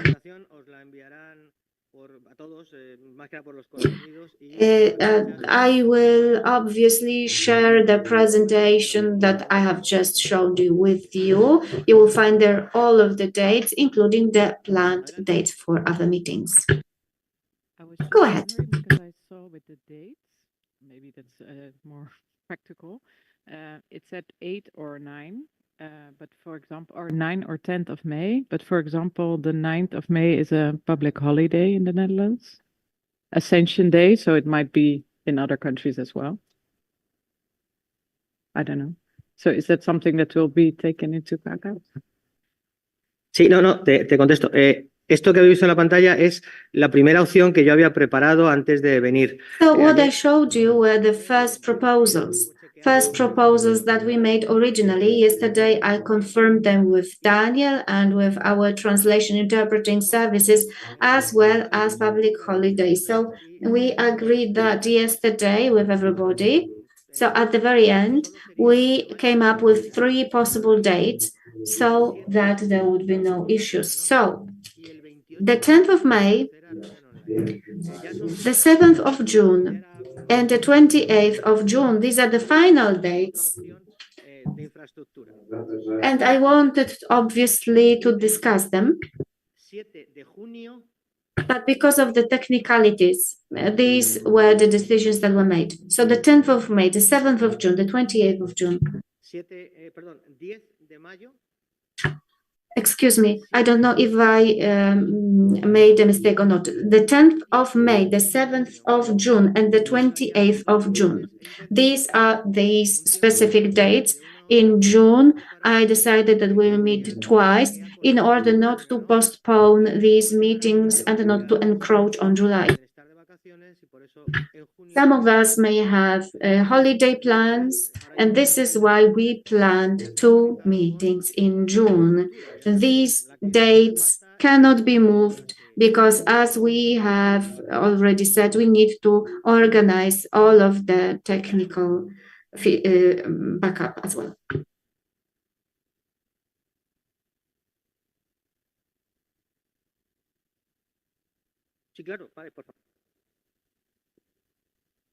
Thank you very much.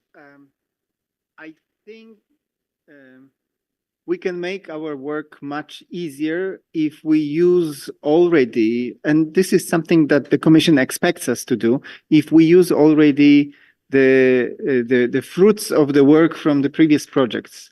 Some of us have been on the project related to post-care, to care services, and we had, I think, 10 months of running live expert advisory, whereby we managed to gather almost 100 questions. They are very detailed questions. They are case-based questions, but we grouped them into thematic chapters. And I think they are still questions which are valid. And we would just strongly recommend that if you have a list of questions from the past projects or from your daily practice, then use those questions. And so this is how to make the work easier and how to make the work more effective. The idea would be to exchange those questions or just to write them to Angel, perhaps, in advance of the meeting, prior the meeting, the online meeting. So we can all read them and not even discuss them, but have an idea of whether they can be included in the chatbot or not, because not all of them are of the kind that the answer is available. Some of them are still very problematic. And for the chatbot, we want to avoid those very problematic questions. For the chatbot, we need the basic information. And the third proposal I would like to make is to go as practical as possible. So please try to imagine that you are a posted worker or that you are a small service company who wants to post workers. Either way, no, you don't have to imagine both. And then ask a question like Alexandra said, where do I go to a doctor if something happens? Or how do I make sure that, how do I check that the remuneration is in accordance with the law of receiving member states? And here comes the role of collective agreements, where I think this is the the place in the European law where the information is most difficult to find.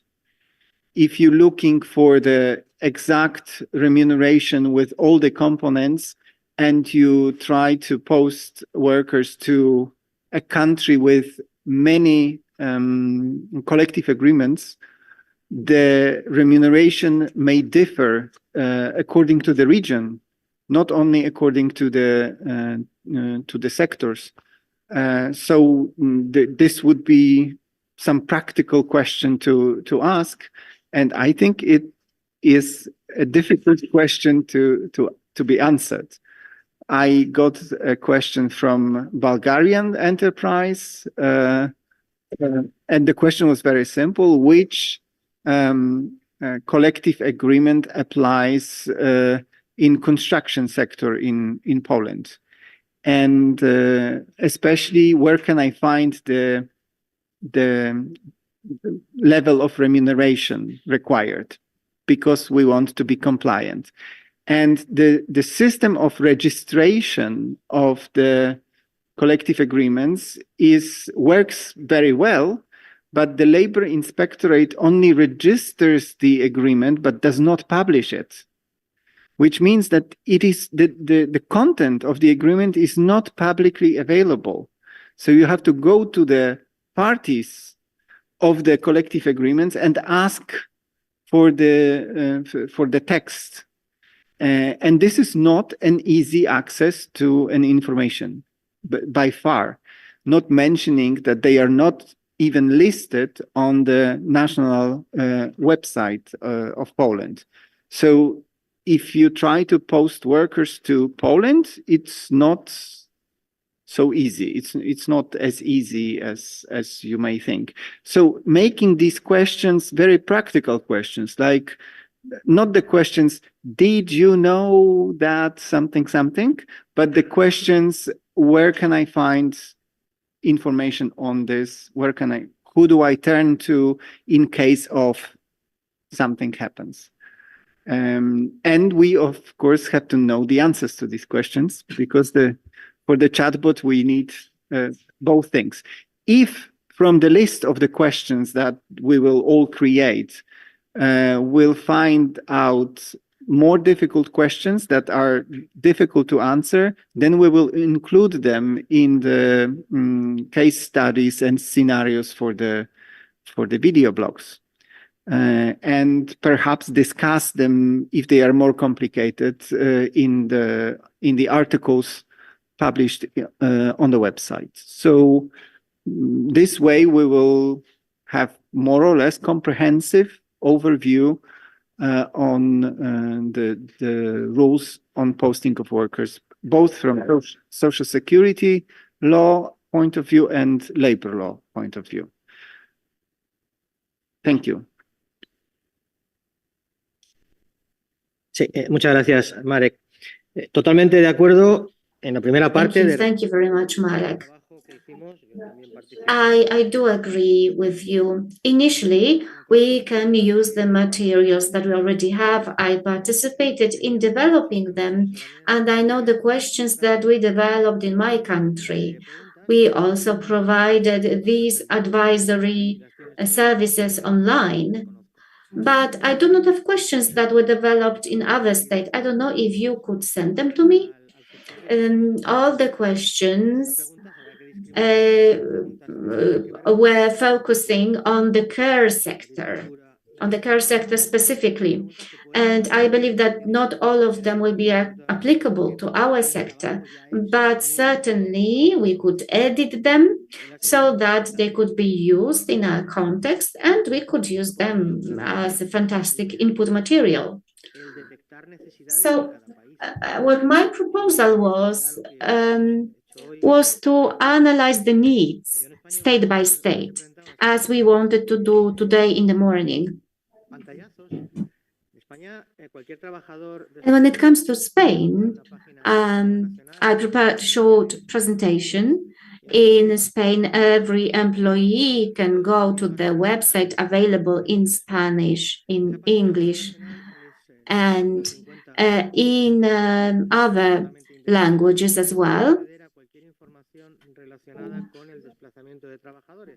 It is a comprehensive website that really offers comprehensive information. It also contains links to social insurance institution with information available, for instance, in French. And there you could learn about social insurance rules in Spain. There are also links to pages where you can find information on tax matters. We have 17 autonomous regions, and every region provides information on itself. And on this website, we will also have relevant links. So it's specific information that is given on the regional rules, on sectoral collective agreements, and on the list of collective agreements. So in our case, information is quite comprehensive, but I don't know what the situation is like in Bulgaria and Poland. So when I suggested we analyze the situation, I meant we analyze the websites because maybe there are things that we don't need to copy. It is enough for us to provide links, to know what kind of organizations offer assistance, ongoing assistance to workers, and it would be good to identify the gaps. So in the case of Spain, our regulations are quite comprehensive, and right now we do not need much information, much additional information. However, it doesn't mean that there are no gaps, that there is everything that should be there. But I think this is what we should start with, that there are some areas that have not been covered. And in this way, we could maybe also identify common areas that our information should or could pertain to. Okay, yes, I placed the idea to put the information in one single place. I often look for information regarding posting to various EU members, and as far as initially general information is available, for instance, also in English, government websites where you need specific information are available only in national languages. So you need to get translation and you need to seek information in 3 different languages. So this is my problem. I would like to get it in one language. Secondly, collective agreements. Collective agreements are quite hard to find, especially in the countries where not only do they contain wages, but are region-specific or sector-specific. And to find information on posting workers to 2 different sectors, it is difficult to be certain what kind of rates and rules should be applied. So it's not about having all information in one place, but to have at least this kind of capsule knowledge, right? So if the rates for a specific tax year are provided, we could at least list those rates so that the people, because like myself, found it easier to get to relevant information. If you have everything in all languages in one place, that's great. I believe that in the case of Poland, everything is available in Polish, so Poland also doesn't make it easy. I would totally agree with Alexandra and also with Angel. My thought would be that perhaps we could think about firstly, like starting from the level of the official national website, and official national websites are provided by the European Commission, right? So I could send to Angel the active link, right, with then sub-active links to each member state, right, and that could be a start, right. Then we could think about, as Alexandra said, about tarifvertrage, czyli labor agreement, right? Collective labor agreements, CLAs, right? And that could be like two separate sections, right? Perhaps not concerning all the areas of posting, but our which are relevant for our project, right? So relevant areas of our project and collective labor agreements, and perhaps a third subsection could concern the most important issues concerning posted workers. So basically, either like basic information concerning 9 areas of terms and conditions of employment of posted workers, right? Or at least remuneration and perhaps some other areas that we choose to include, right? We all agree that remuneration, perhaps also holiday time, are probably the most important areas, but we could determine other areas as well. And another point is that when we look at the list of like our partner countries, we've got like predominantly the partner countries which are receiving member states, right? So the question now arises whether, when it comes to our partner country website, Poland, because not much of the postings is carried out to Poland, right?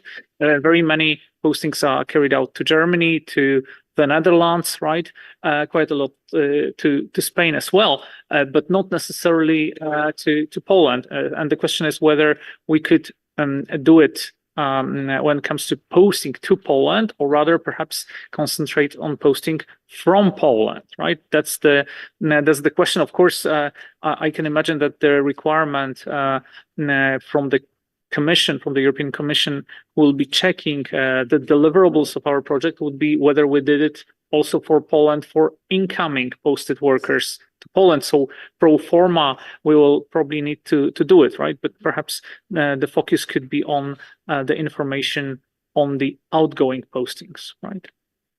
Okay, thank you. Yo, respecto de lo último, Marcin, yo entiendo que debemos abordar ambas situaciones. El desplazamiento, el país emisor y el país receptor, efectivamente Alemania y Polonia. I think that we have to just analyze the situation of each country, both as a receiving and as a sending state. It is indeed true that Poland delegates more people than receives, and maybe also more people come to Germany than Germany is sending out. But I think we can, and we have to analyze both aspects for every country. In Spain, the directive was transposed, the Posted Workers Directive was transposed, and there is a special act of law by which it has been done. And there are also some workers that work in the transport sector, and they're also covered by a directive. And there is a specific item in the directive that covers the information that every worker coming to Spain must be covered by a collective agreement and must be offered the same terms and conditions as every other worker covered by that collective agreement. If a Spanish company sends out a worker elsewhere to, for example, Poland or Romania, they must be offered the same terms as if they were working in Spain. And it's stipulated in Article 4 of our labor code. So this website allows you to analyze the situation of the country from both sides, as a sending, as a receiving member states. So even though this is not frequent, you have to analyze the situation from both sides. Maybe it was to be supposed to leave the contact to us, to the partners, because, for example, The Norwegian example is that we have 400 collective agreements, and they are negotiated once each year. So actually, I am not sure that, and this is in Norwegian, I am not sure that it's possible to translate of this, because collective agreements have usually 30, 40 pages, but for the all branch, they have almost 200. So I think a chatbot, it cannot answer any questions. So if this is some specified question, so they have to contact the people that they're working all day with these issues in matters. Thank you. Yeah, you're right, Artur, that translating for the purposes of the chatbot, a 200-page document concerning labor agreement, collective labor agreement is simply not possible, right?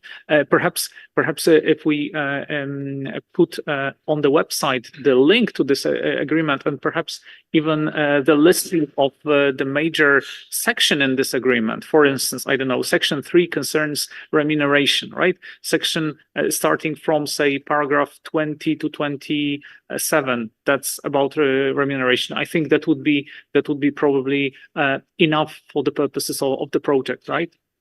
That could be. Znaczy, ja też uważam, że to raczej chodziło nam I wszystkim. also believe that we all want links to be included on our website, because in Norway, I believe everything is beautifully translated into multiple languages, and there is no problem accessing information. But in other countries, I can see that there are links to websites of the government where the information is in the original national language, and then you have to look for the translation. Then you have to follow another link, and then another link. So it's difficult.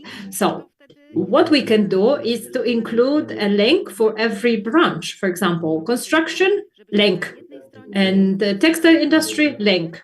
And on one single website, we could have a division between countries, and then we can have links for each country to legislation that is relevant. And of course, we can provide a translation of the basic information, but we should not reinvent the wheel, because some information is already there. We want our project to be valuable, and we want the outputs of our project to be lasting.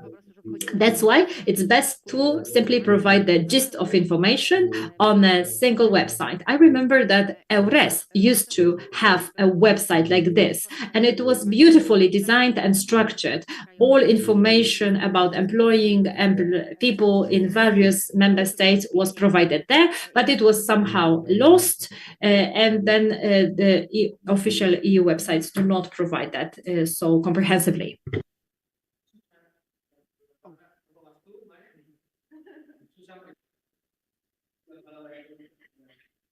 Thank you.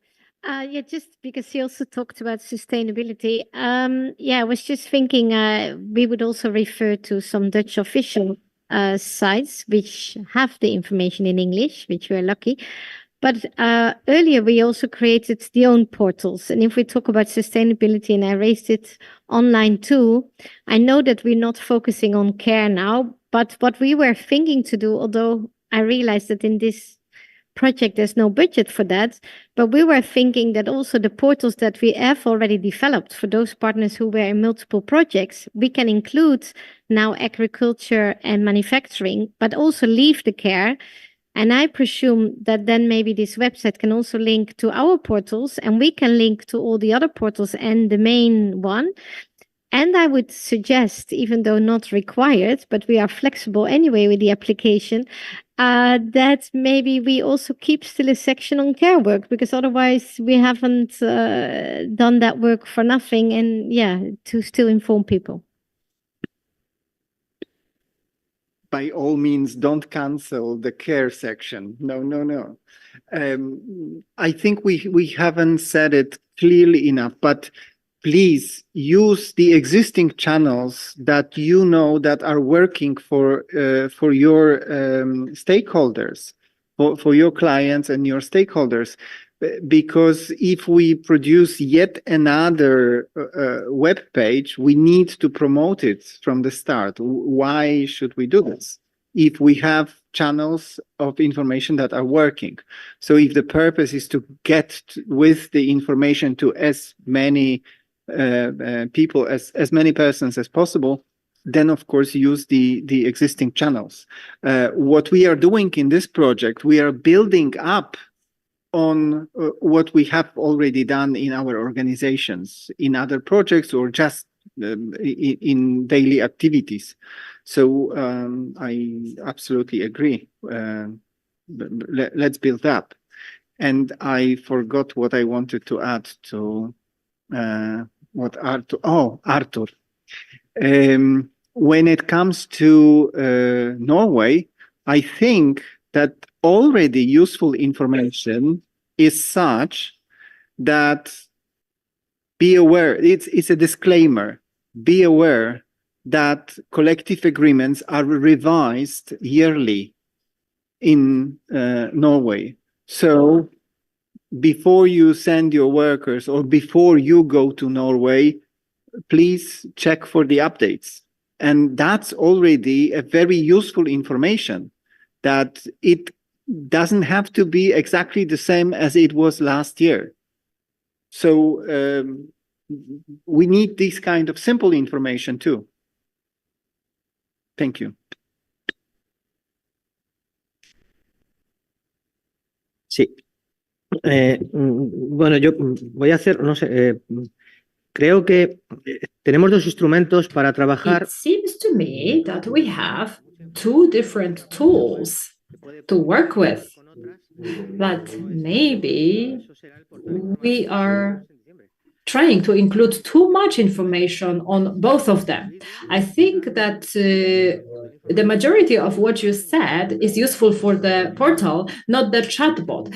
Let's keep in mind we have three different tools: the chatbot with questions and answers, the portal, and the video blogs.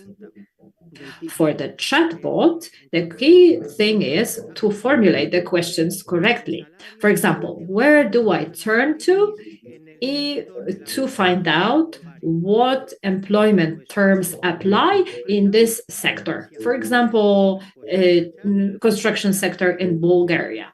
This is a very specific question, and if we develop a good answer, then the chatbot will simply send it out to the asker, but then also it may refer the asker to a special website or a collective agreement if one applies.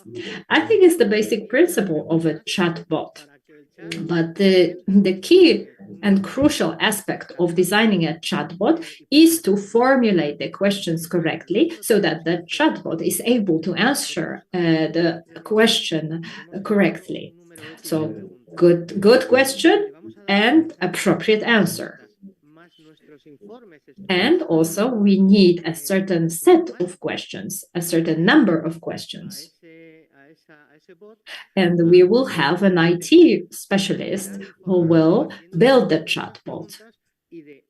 And he will try to program the chatbot to send out appropriate information relevant to the question. If the chatbot cannot answer a question, it's not up to us. It's up to the expert that will design the chatbot. So we'll have an expert who will be available to handle questions too difficult for the chatbot to answer. And the links is something that we can include in the information portal. But there will be also a chat functionality in our portal. So I just wanted to remind you that we have different sets of tools, and the first job that we need to do is to formulate the questions accurately. We will also need to translate them. And if we formulate a question correctly, then also it has to be translated correctly. And we will need to do some work on reviewing the translations prepared, whether these questions have been translated correctly. Because maybe some questions will be misunderstood, and then the answer will not make sense. We will definitely build on the materials that have already been developed, and we can use the materials and we can work on them so that they can be used in every member state. So these are the tools that we are developing in this project, and this is the work that we are expected to accomplish. Do you have any questions? I am going to send you the presentation, and I will be sending you the dates for these online meetings that will take place, and I will tell you what tasks you need to prepare for the 10th of May. Some of it is just the work that you have done for this morning and were not able to present. It's just to analyze the existing information in your countries, to analyze the operation of temporary work agencies, because we want to know how they operate, what their structure is. No partner has yet presented anything like that, and this is a good idea to do that on the 10th of May. Yeah, just that's one more question. I do fully understand that we have two tools. The portal, three. But we talk now about two. Or two were confusing together, let's say. So one is the portal, which gives a little more information, and the chatbot is really for concrete questions of workers or employers. But still there, we probably provide also some general information. My main question is because I also looked now at the official website by the Dutch government, who have a long list of a Q&A. And I know what you already proposed. So the idea is that, of course, we refer to those portals. Some of the questions might be similar, and then we refer them again to this. In the portal, we refer them in the portal, and the chat box would be for much more concrete things. And that should be different than the official websites have information about. And that's what you mentioned, those issues, correct? Just for clarification. I have a quite clear imagination how this could look like. If you take the Q&A, the written Q&A from the Commission, the questions are not formulated as if you were posted worker. They are not. So our task is to formulate the question, to pretend that we are being posted. So to make it even more human for the chatbot purposes. And the chatbot is only for the worker, yeah? The employer cannot raise a question on the chatbot. This is the question, no. But in my opinion, the questions will not be very different, but the question from the employer will be, where do I find regulations on remunerations in agriculture in Spain? Because I want to send workers there. That would be a very unstructured, very simple question. I mean, employers are also very simple people, using very simple language. So these are not going to be problematic questions. They are going to be very concrete questions, like where do I find the level of the daily fee of a worker in Spain picking soft fruits? That would be given the information on the portal, that if you click on Spain, you will read the first information from Angel that all the workers are covered by collective agreements in Spain. So my question is, which collective agreements do I look for? Or how do I find, or how much, but the question I would form is, how much does a fruit picker earn in south of Spain? That would be the question for the chatbots. How much will I have to pay? Please include tax, because I'm interested in the costs, not so that would be the kind of simplicity we're looking for.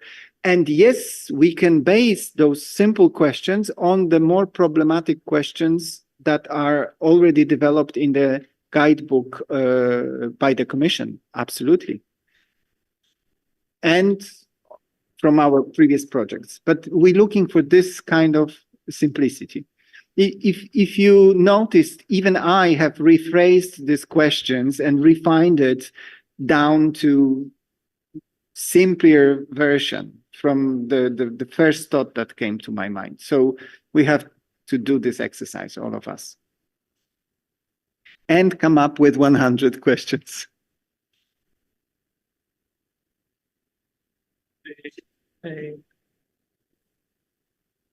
Yeah, I think the question of Suzanne is very valid. And I think if we also propose the questions to be asked by the employers, that's also fine, right? Because the purpose of the project is making the information available, well, for the purposes, of course, of the increased working rights. But that doesn't, of course, it shouldn't exclude the actual employers asking questions, because they want basically to achieve the full compliance when posting workers, right? They may have very noble intentions or less noble, but it still will benefit the workers if they receive the actual remuneration, if they receive the actual working conditions, right? So them asking, and of course, in case of our association, the most questions are actually asked by, or were actually asked, or are being asked actually by the employers wanting to be in line with the law in the receiving member states, right? So I would certainly agree, and I would certainly accept the questions from the employers. If I may.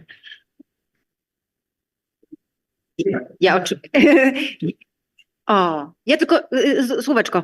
So just one word. Yes, indeed. I would support allowing employers to benefit from the system and ask questions, because they need to know how to post workers correctly. So this split into workers and employers makes sense for me, because both of them deserve to receive reliable information. Thank you. We have a short conversation in the coffee break with Marek and Marcin, and we totally agree that this topic is complicated, and we don't have to make much more complicated. We have to make them easier because we have thinking till who this information is addressed to. This is actually addressed to the simply employees.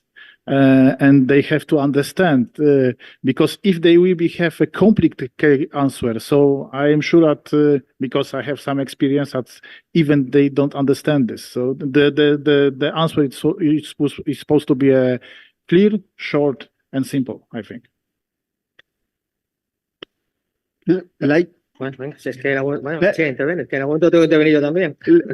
Just one word, like for instance, how many years will I spend in prison if I don't pay the horse riding supplement for the children of my employees in Norway? Maximum 8.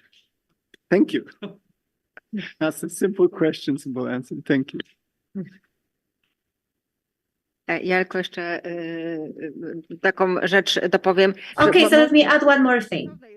Maybe it makes sense. Maybe it makes sense to ask about paying taxes or not paying taxes. But it seems to me that people are looking for simple answers, because all of these long, elaborate texts on government websites are written in legalese and it says nothing to people. Meanwhile, people who look for information are looking for specific answers to specific questions. And it seems to me that within our project, what we should do is the following. All of the three tools should be complementary and they should provide comprehensive answers to simple questions such as where do I go to doctors? Or after how many days I should replace my posted worker with another worker. Can I do so? Can I post that worker to the same job, or should I send them to do another job? If I notify posting to the Netherlands, if this worker gets sick, do I need a new notification to replace them, or is it sufficient to change the name on the notification form? These are questions that require answers, and if the company is large, if it has its own legal department, they can get such answers easily. But many people who are looking to answer to such questions, they just want to start. So how do I start? Will it make sense? Will it make sense economically? So when I see the rates, I need to calculate these rates and I need to see if it makes sense for me, and I need to know what kind of problems will be involved. So we should focus on simple answers to simple questions and the rest will follow. So the starting point should be, does it make sense for me to post workers elsewhere? Okay, let me just add one thing. I believe that we need to stop thinking about website all the time. We now need to prepare questions and answers for the chatbot. The chatbot will not give our answers. The materials we will prepare will serve for the bot to learn and to look for answers. Because if we make a question, the bot will give the answer and they will look for information if no answer is available. So the chatbot will operate in a more or less efficient manner, but on the basis of the material that we feed into it. So it will work or it will not work. It will know where to look information or not. So as regards our discussion, we keep thinking about websites, about links. It is not about that. So when it comes to this division into workers and employers, I believe that we shouldn't really make such a division, because if we teach our chatbot to answer correctly, the chatbot will know how to provide the answer depending on whether the question is asked by a worker or the employer. So they will be able to identify the asker. I believe that the questions will be the same for both groups, because very often both groups will look for the same questions, so the answer will be also the same. And I agree with Marek. Questions must be specific and they must be simple. If a user asks a simple question, the bot will be able to answer. If the bot will not be able to answer, they will provide a reference to an expert. We have not decided what kind of chatbot we are going to use. I think that we will have this hybrid chatbot where we'll be able to teach our chatbot answering certain questions, and then as this chatbot works, it will learn And if it finds it impossible to answer a question, it will refer the asker to an expert. So it would be a good idea to have this hybrid chat. In other cases, we will need to provide questions and answers because the easiest chatbots cannot learn. So in this case, we will need to change the way in which we formulate questions. I think we will know that by the 10th of May. That's all for myself. And sorry, Grzegorz, for interrupting. I worry about one thing because I need to take the devil advocate's role.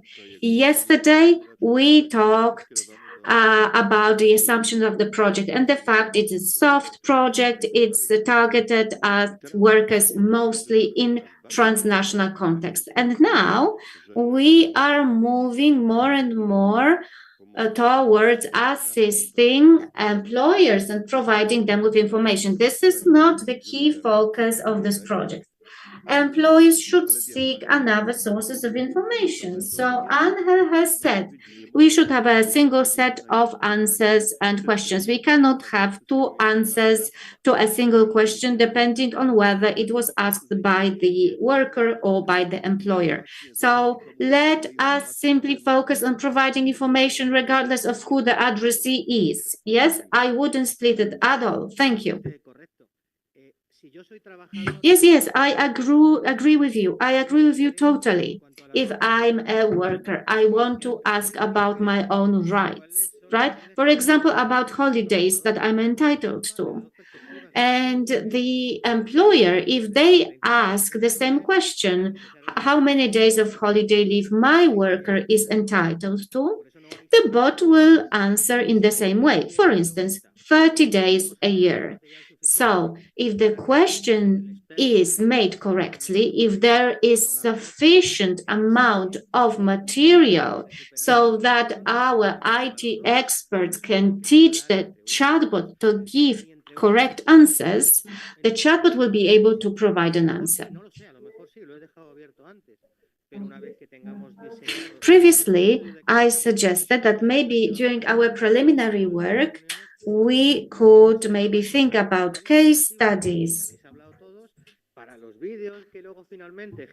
We are talking about videos, about the website, about interviews that we will record to produce videos, sorry. I believe that we should make sure that everything we do is attractive to both groups of stakeholders. Are there any other questions? Yes.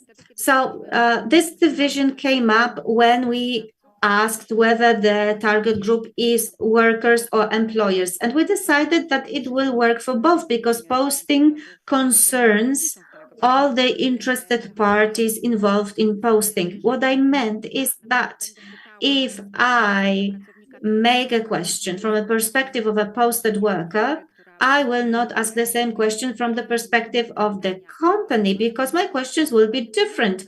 Marcin will be interested in different matters than myself. So we are doing the same. Actually, we're doing the same. If there is a single answer that can be given to both parties, that's great. But we should bear in mind that the questions might be different.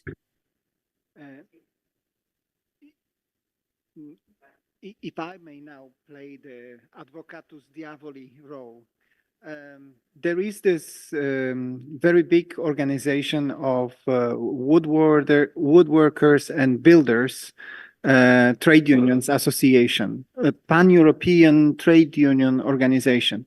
And they have this beautiful tool where you can check only for construction sector how high are the rates in each member state and even in each region. The problem is that this project is addressed only to the workers, so the authors have decided to give the information on average earnings in the given area, in the given sector for specific professions. And from the legal point of view, this is highly misleading and detrimental to the protection of rights of these workers because they expect the average, whereas their employer is obliged only to give them minimum. So up from the start, this information creates a tension simply because it's not what is legally required, it is what is paid on average. And what we need to, that's why I would love to think that our consortium, consisting both of employers and employees organization, will be able to overcome this problem that is for the last 10 years with the posting of workers.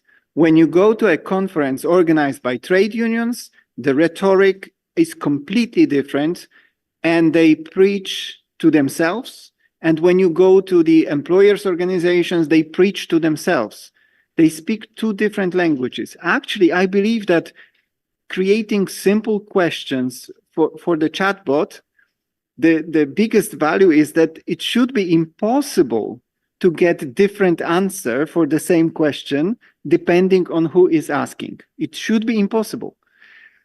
But when you go to conferences, you get different answers to the same questions for the very reason that Arthur was mentioning, because the issue is highly complicated. So each answer may start with the words, well, it depends. And then you start building additional conditions. I have beautiful example that I just came up with of a simple question for a chatbot. Can I post a Ukrainian citizen to Germany? We can add to pick fruits. Okay, so we are sector specific, country specific, and nationality specific or citizenship specific. Now, there are 13 answers to these questions. It depends on the status of residency of this person, both in Poland and in Germany. And we came up this week with a case where there were two Ukrainians posted. One of them had visa type D for Poland, and the other one had a had a card of stay type of permit. Both titles entitle them to work legally in Poland and reside legally in Poland. And both were posted by the same employer. One of them was expelled from Germany, the one who had visa, and the other one with a card was accepted as legally posted worker. So the answer to a simple question can be multi-level and very complicated. So if you say that this chatbot will learn on the basis of the feed that we will deliver on our portal or the information that is generally available, then it may come up with misleading answers, which is also our responsibility to correct it, to make sure that it learns the good things, the right answers. I think I touched two separate subjects. One is about the questions and one is about making advantage of us being from different backgrounds. Thank you. Arthur? Yes, right now I was asked the GPT chat a question. Can I post Ukrainian workers to the Norway from Poland? And this is the answer. If you want to post Ukrainian workers from Poland to Norway, you will need to ensure that you comply with the relevant immigration and labor laws of both Poland and Norway. This might involve opt-in work permits or visas for the Ukrainian workers to legally work in Norway. So this is actually a very general answer. Can I answer to this? No, but can I answer to to this answer, because as an expert, I already see one false information, which is totally false. No, you do not need the work permit in Norway. About the residency, it's questionable. We can debate about it. But about the work permit in Norway, you just don't need it if the person is posted. In the question, this was clearly stated, can I post a Ukrainian citizen? So the chat box is the ChatGPT is mixing the notion of migrant worker, where you would need the work permit, with posted worker, where you don't need the work permit. So that's why it's very, very dangerous. And I say that this is the experts' responsibility to clarify that. And usually when I use chatbot for this, I usually try to correct her, because I call her hair. I correct her and I say, hey, don't you think that Van der Elst heritage, Van der Elst case heritage forbids the receiving member state from demanding work permit for posted third country nationals? And then, but then the ChatGPT, she answers to me, oh, yes, you are correct. Let me rephrase. And then I get a better refined. No, vamos, si habláis, por favor, si hablamos, pedimos la palabra y usamos el micrófono. Es que si no, es absolutamente imposible pedir la palabra. I would like all of us to use microphones and speak in turns, because it's getting really difficult for our interpreters to do their job.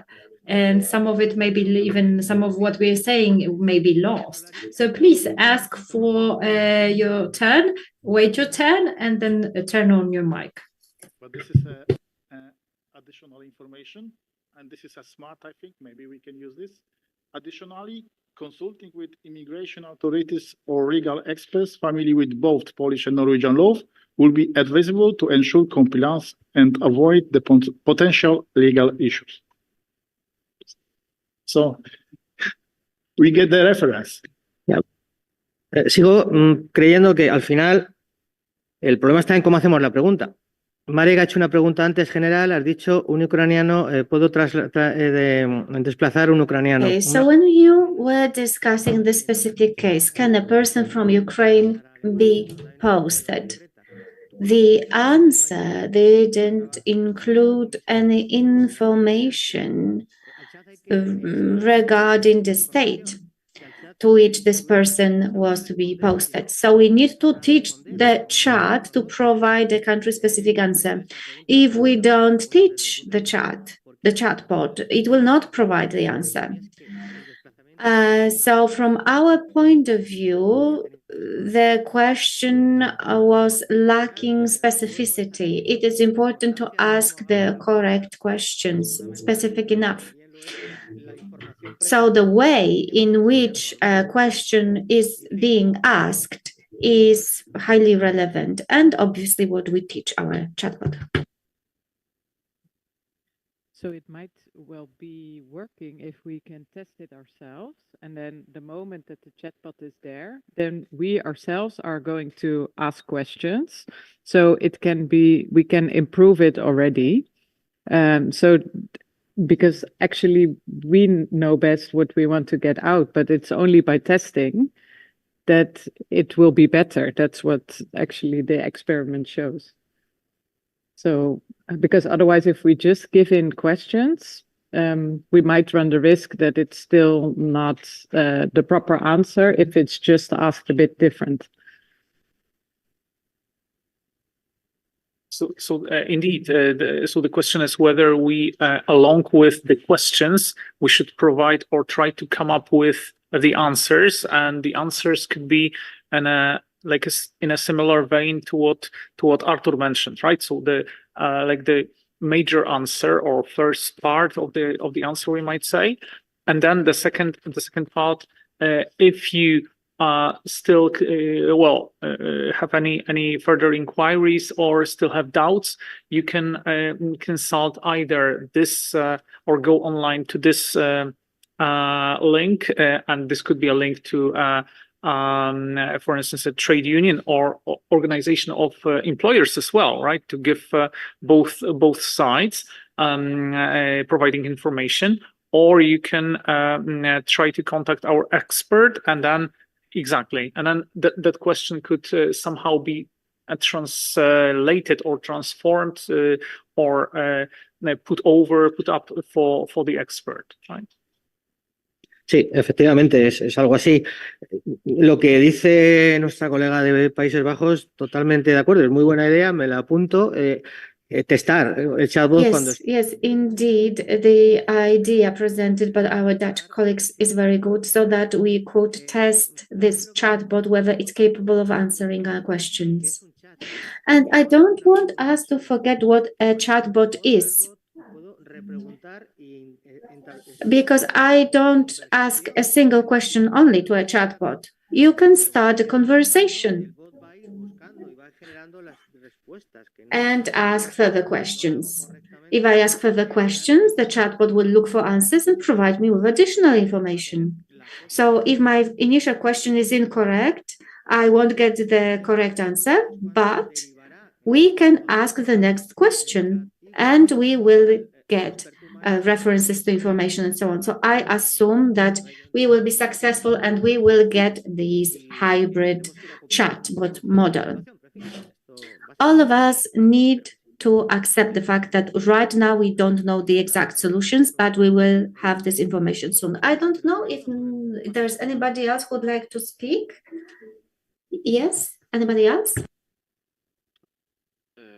Então, eu prometo que vou ser muito breve. I will be very brief. Para referir 3 ou 4 apontamentos sobre... There's only one thing that I wanted to say. Well, actually, I wanted to make some comment on our work cycle. The first matter concerns the importance of our project.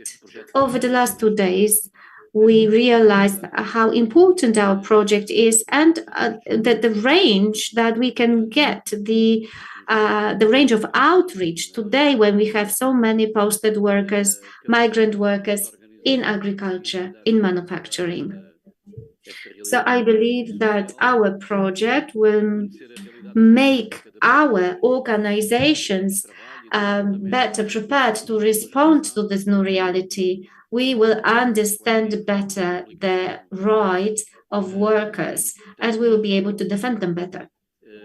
We mentioned collective agreements. We mentioned access to social insurance in general, health insurance as well.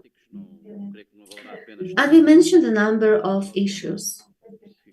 We talked about theory, about practice. I will not go back to that because I believe we've explained everything perfectly already. So let me conclude this session and let me conclude it with a safe return home, because I know that many of you are leaving right now. And to those who are living in Malaga, let me wish you a pleasant stay, because life is not only about work. So thank you very much. I would also like to thank our interpreters for their fantastic work today and yesterday.